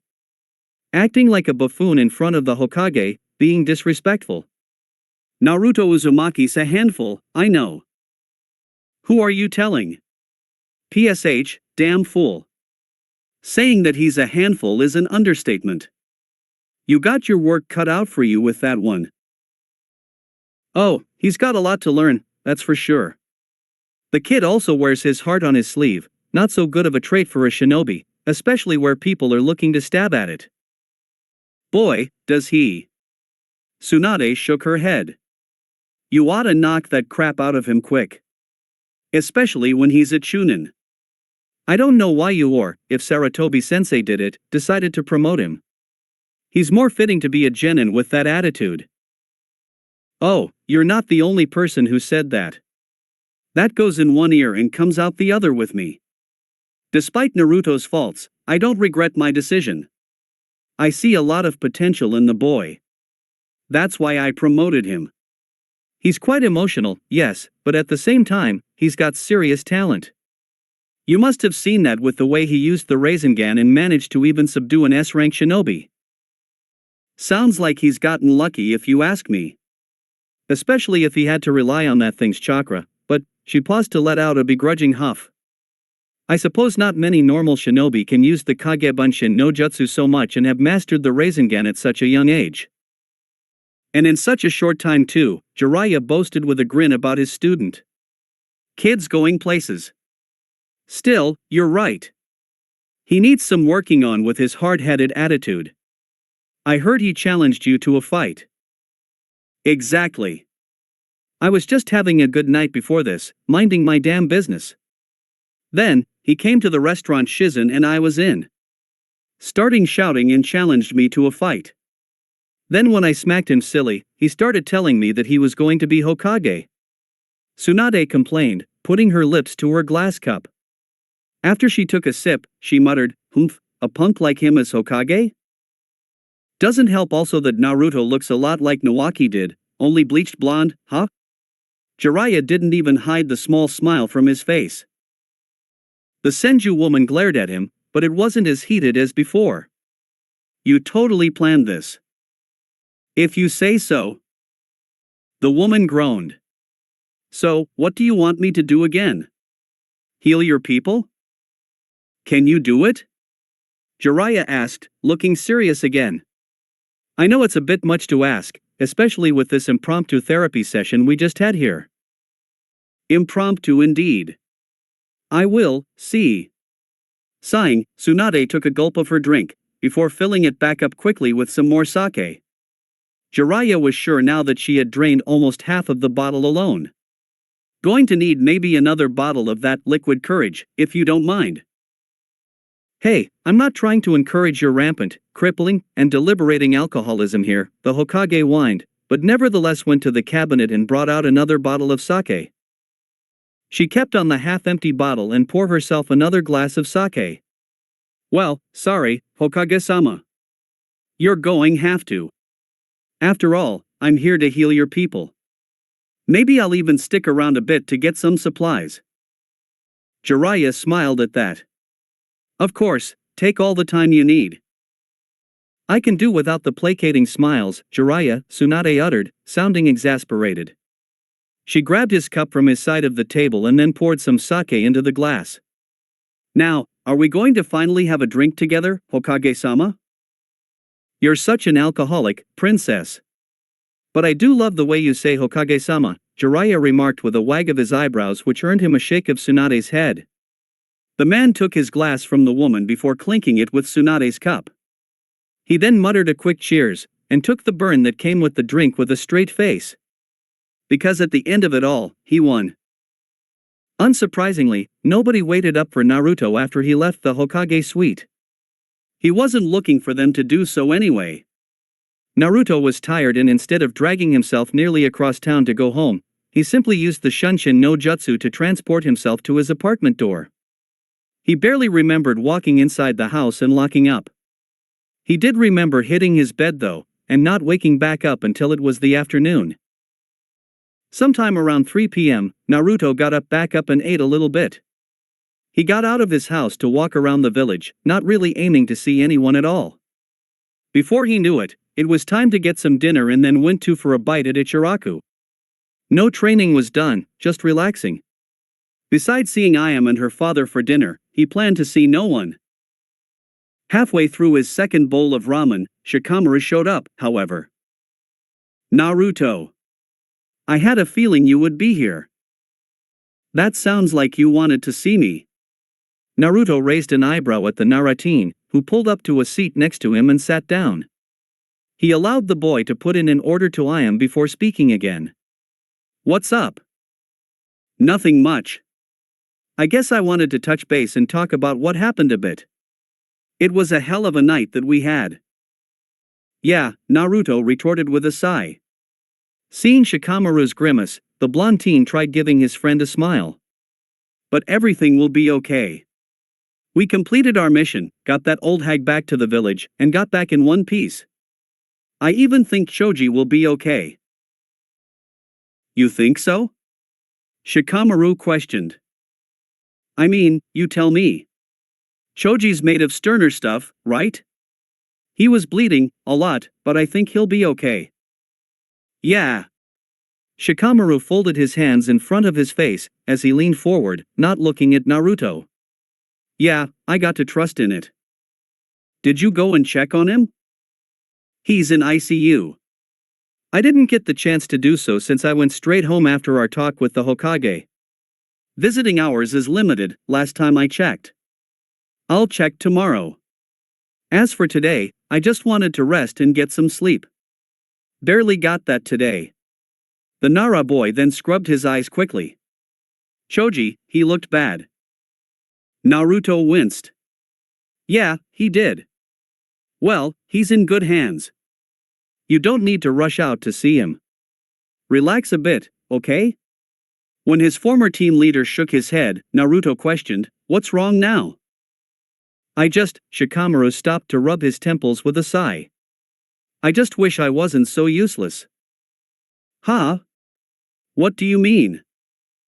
I mean that I was useless in that mission, Naruto. Shikamaru gave him a sideways glance. Seriously. Everybody did something while I just froze up. That redhead missing Nin. Tenzo-san said his name was Shiro, Naruto informed his friend. Well, Shiro did something to me. Some sort of paralysis technique that stunned me and I couldn't do anything. Choji tried protecting me. He could have died because I was so useless. I was standing there with my mouth open, gawking, ready to piss my pants. I watched him take a blow that could have severed something like an artery and I did nothing. Naruto could see the boy balling his fists on his black pants under the eating stand. What kind of leader does that on a mission? I couldn't do anything for him. Hey man, it's okay. We just turned Chunin. Doesn't excuse anything. The blonde scratched his head. Come on, stop being so hard on yourself. 7 months ago, or so, we were all in the academy together. I still remember us struggling in the forest of death for the Chunin exams. We were just put in a shit situation and Choji protected you. After Shikamaru's non-committal hum, Naruto sighed and turned his whole body towards the boy. Listen, I can tell you I know how you feel. On my first mission, my former team and I got attacked by these 2 mercenary ninjas, right? I froze up for a few seconds and the missing Nin almost killed me, until Sasuke and Kakashi-sensei stepped in and beat them. I was so mad at myself for my stupidity. Then, I got tripped up again when me and Sasuke was fighting another missing Nin on the same mission. He took a blow for me that I thought was fatal. Even recently, I had a mission where I was working with Sasuke and Sakura and we got attacked. 3 times, I couldn't do much. I could have beat myself up for all of that, but you know what I realized? Naruto's gaze at Shikamaru hardened. You can't stay too mad at yourself forever. It doesn't do anything for you. Take that energy and apply it to training and getting stronger, because that's all you can do. You need to get stronger, in order to protect those precious to you. Do you get what I'm saying? All you can do now is get stronger so you can protect Choji next time, right? Shikamaru sighed deeply as if a burden was lifted off his shoulders. His frown turned into a wry smirk. I guess you're right. Yeah, man. Naruto smiling, feeling happy that he got through so quickly to his peer. Even if you said it in a cheesy way. Who the hell calls their friends precious ones? Laughing, Naruto shrugged. Just something I heard from another person who referred to who he cared about like that. Heh, it's still apt, I suppose. So, yeah, don't feel too bad about what happened. We can't be expected to become super powerful after that little time of being shinobi. Plus, those bounty hunters we fought were, like, S-rank class shinobi, you know? I suppose. The Nara smirk became a small smile. He closed his eyes. It's weird hearing you say something so rational. The hell does that mean? I try to make you feel better and you do me like that? Naruto nearly screeched in shock and betrayal, though he somewhat was hamming it up, knowing that Shikamaru was just teasing him. Shikamaru laughed for a bit at him. I mean, you weren't rational a few hours ago, damn near ready to scream off at Tsunade-sama. Oh, that bitch? I mean, they say she's the best healer in the world but she fucking didn't bother healing Choji. I was so pissed. I know. The Nara shook his head. So was I. I couldn't let it show. I couldn't panic. That would have made me feel worse. He rubbed his shoulders with his right hand idly. But I guess if we low-rank shinobi freeze up in a battle like that, so can she. Sheesh, I hope that doesn't happen to me again. What's the point of getting that strong if I just freeze up as I did before? I wonder what the hell happened. Tenzo-san said she got shook up by Kakuzu, but I don't know, it didn't seem like it. Shikamaru's eyes widened a bit. I've been meaning to ask you, Naruto, but how do you know Tenzo-san? You obviously knew who he was when he just got summoned. Not a lot of people just casually know ANBU members' code names. Ah, well, Naruto started, wondering if he was allowed to tell Shikamaru that about his training with Jiraiya and how Tenzo was helping, especially when needing to subdue his Biju chakra. I get some training tips from the guy from time to time. Oh yeah? I wonder how you got hooked up with training with ANBU. That's cool. Shikamaru shrugged, not really prying too much further. Still, I wonder if that played a part in your battle with Shiro. I mean, you didn't freeze up like me. Hell, you had the guts to fight the guy one-on-one.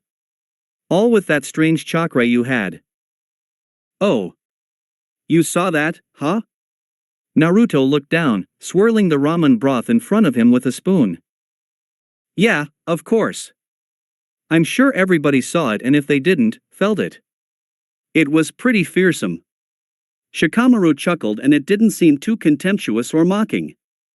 I never knew you had that power though. No offense, Naruto, but you seem like the bragging type.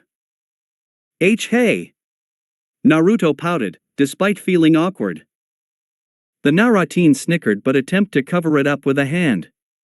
He still had a smile planted on his face as he waved the hand back and forth in a placating manner. Now, I didn't mean to offend you but still, you can't lie.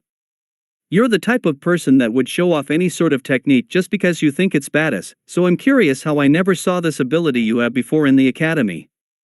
It's nothing I ever heard of. I mean, normally, chakra is blue, not red. Is it some sort of bloodline you have? Ah. Naruto balked again, wondering what he could say. On one hand, he could say it's a bloodline and be done with it. On the other hand, he wanted to say the truth but he didn't know how Shikamaru would react. The Nara was his friend, despite how limited their interaction was, but how could he even get into the mess that was having a demon inside him? Would Shikamaru still be okay with him after it? Naruto bit his bottom lip, stewing on it. Lucky for him, he got a few seconds to think some more on it as Ayame came out with Shikamaru's ramen as if she heard what they were talking about and came to his rescue. There you are. Our house special, the Ichiraku ramen, with green tea. Ah, thank you, ma'am. Anything else you need? Shikamaru shook his head. Not at this time. No problem. Just let me know. I am turned, but not before giving Naruto a meaningful look. He nodded quickly at her, mentally thanking her for looking out for him. He would be sure to buy a few more bowls as a token of his thanks to the young woman before he left the shop. Sorry, yeah, what did you ask me before? If my ability is a bloodline? Shikamaru confirmed, waiting for a proper response. Well, I guess. It's something I am just learning how to control. Which was somewhat true anyway, right?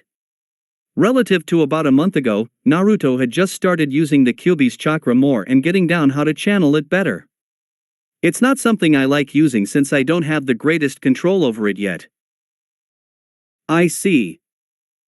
Yeah, well, it's just a power I discovered I have recently. No one else in the village has it, nor the ability to do so. Naruto shrugged, wondering how convincing he sounded.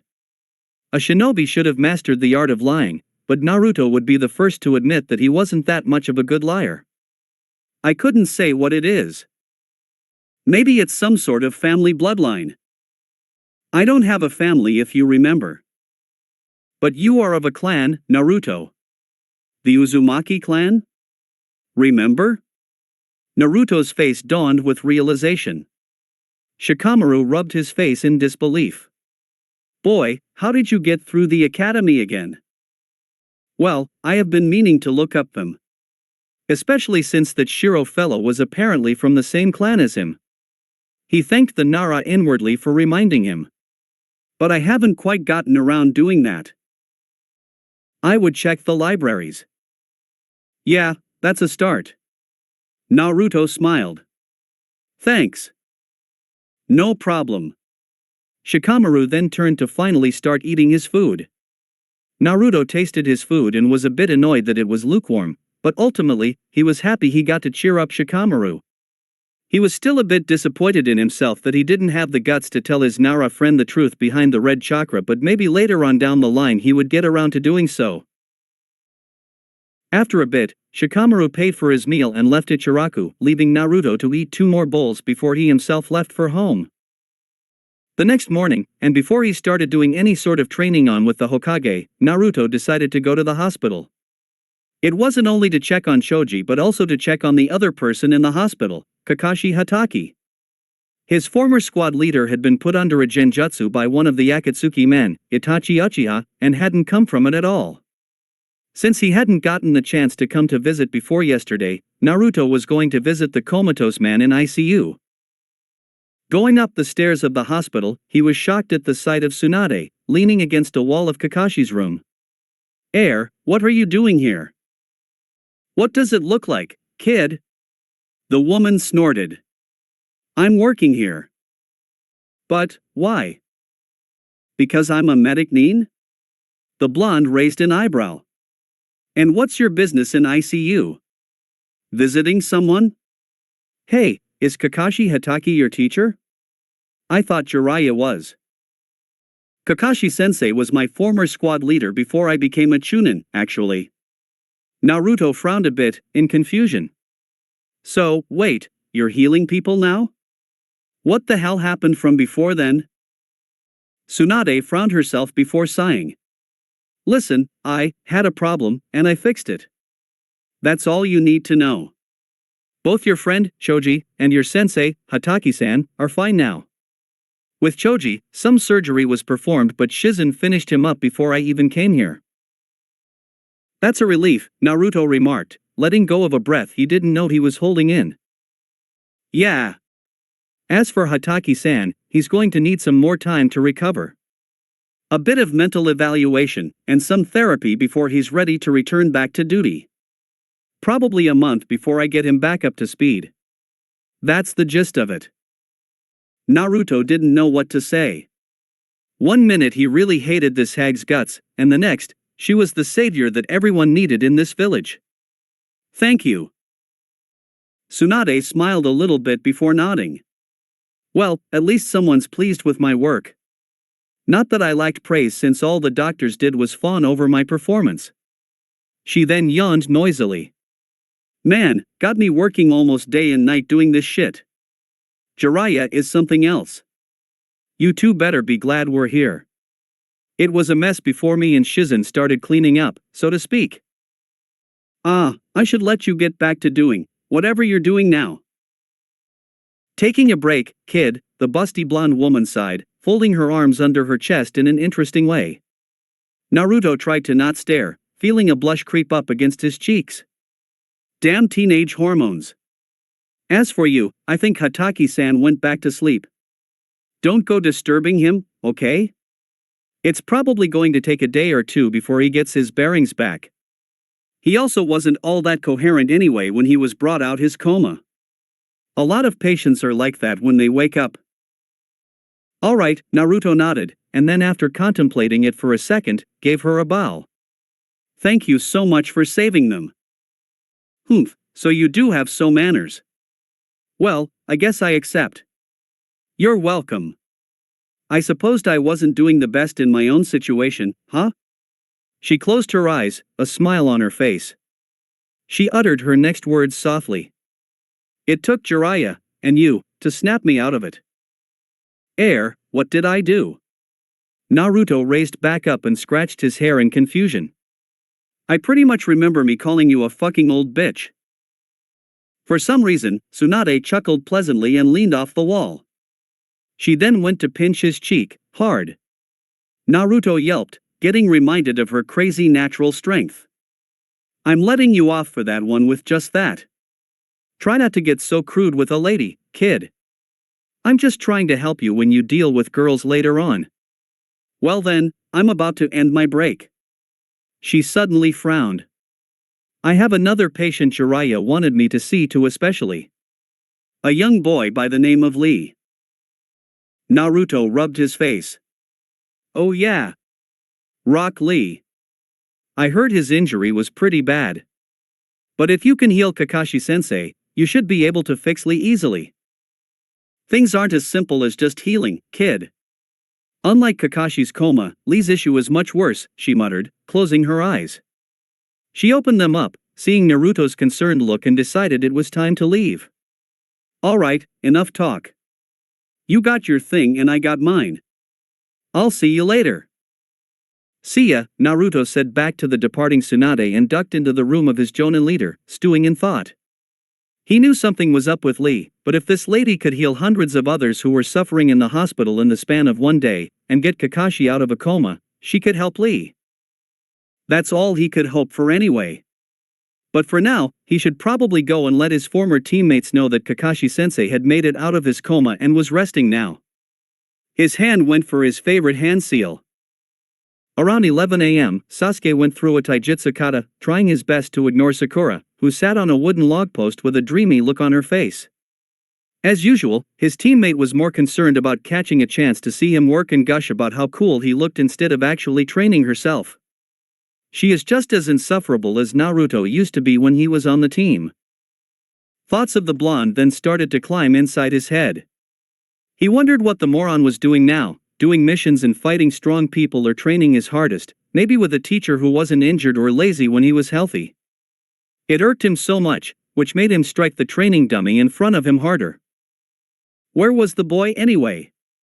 After Sasuke got out of the hospital yesterday, healed up by the surprisingly Tsunade of the Sannin, he went looking for him, even knocked on the guy's door, but he wasn't there. He assumed though that the boy may have gone on another mission outside the village not involving them, something else that burned him inside more than he wished it did. Getting bored with this light training, Sasuke debated whether or not to actually seek the boy out and maybe see if he was still in the village. He was itching to fight him and it wouldn't be hard to track him down, but if he was off on some mission, then he would have to wait until he got back. Luckily enough for the Uchiha, Naruto decided to appear in front of them in a plume of smoke. Yo, guys! Guess who's back? Oh, Naruto. How's it going? Sakura asked the blonde in a pleasant manner. Hey, Sakura-chan. Naruto grinned at the pink-haired genin. And Sasuke too. I had a feeling you two would be here. Perfect timing. Humph, what's up, dead last?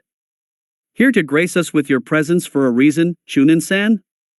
Sasuke took his eyes off his training dummy and turned to inspect the former troublemaker of the ninja academy.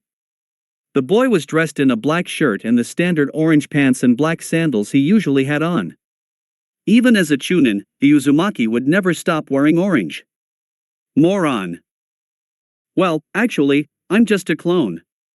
The real Naruto is in the hospital, visiting Kakashi, the clone explained, scratching his head a bit. I hope he isn't causing sensei trouble. Sakura frowned, looking disapprovingly at Naruto's clone. Naruto's stand-in shook his head vigorously. Nah, in fact, he's about to leave. But boss wanted me to tell you guys that Kakashi-sensei woke up out his coma. What? No way. Sakura smiled brightly. That's great to hear. Yeah. You guys should come with him tomorrow and visit Kakashi-sensei. That way dash. Hold up, Sasuke interrupted, gaining both Sakura and Naruto's confused attention. Forget all of that for a second. We can all visit Kakashi later. Instead, why don't you tell the real Naruto about having a little spar today? Oh? Naruto's doppelganger blinked. Well, I guess so, but can you wait until tomorrow?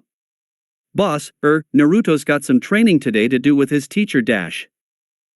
Naruto's getting some one-on-one training? Sasuke sneered. Well, yeah, the shadow clone answered back truthfully with a shrug. What did you expect? He's not on a team anymore, so he got someone to train him. Who would want to train that dead last? The raven-haired teen scoffed in derision.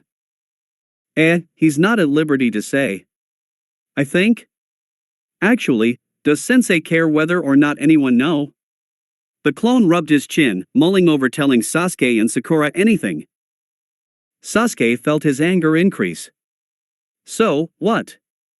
You're too afraid to say who's been given the short end of the stick in training you, dead last? The hell is your problem? You've been acting moody since this conversation started. Probably more than usual. The clone frowned at his creator's former teammate. Look, you and Naruto can fight, boy. That sounds weird when I say it, tomorrow. He'll be training all day today. Fine. Alright then, tell Naruto this, meet me tomorrow in Team Kakashi's training grounds. Fine. What time though? Around 10 a.m. That way when I'm finished whooping his ass, I don't skip lunch. The clone raised an eyebrow. That's what this is all about? A chance to beat him up? I thought this was going to be a friendly spar. I see it like this, Sasuke started as he walked closer and stared down at Naruto's clone. I want to know if Naruto actually has gotten stronger or he's letting his promotion get to his head. Ah, man, you're talking about that crap back in the hospital? The clone groaned, putting his face in his right hand. Look, that was stupid. Or rather, Naruto's sorry about Dash. Oh, he's going to be sorry if he doesn't bring his A-game tomorrow, Sasuke declared, giving the clone a perfectly haughty look. Tell him to be here, at 10 a.m., not a second late. Sasuke then turned to his female teammate, who, for some reason, had a worried look on her face. Sakura, you're coming tomorrow. Since Kakashi-sensei isn't here, you're going to be refereeing this match, got it? I like how you just decided she's coming. Sasuke ignored the clone's disapproving glower. Sakura-chan, you don't have to dash. No, it's okay. Sakura trailed off, looking down. It's probably for the best. Good. Sasuke nodded. Alright, bastard, calm down. I'll get the message to him now. Naruto's clone grumbled as he started to leave. He was stopped when Sasuke held a hand up. No need. You're a shadow clone and clones can instantly give their creator information when dispelled. Before the clone could even utter a confused huh?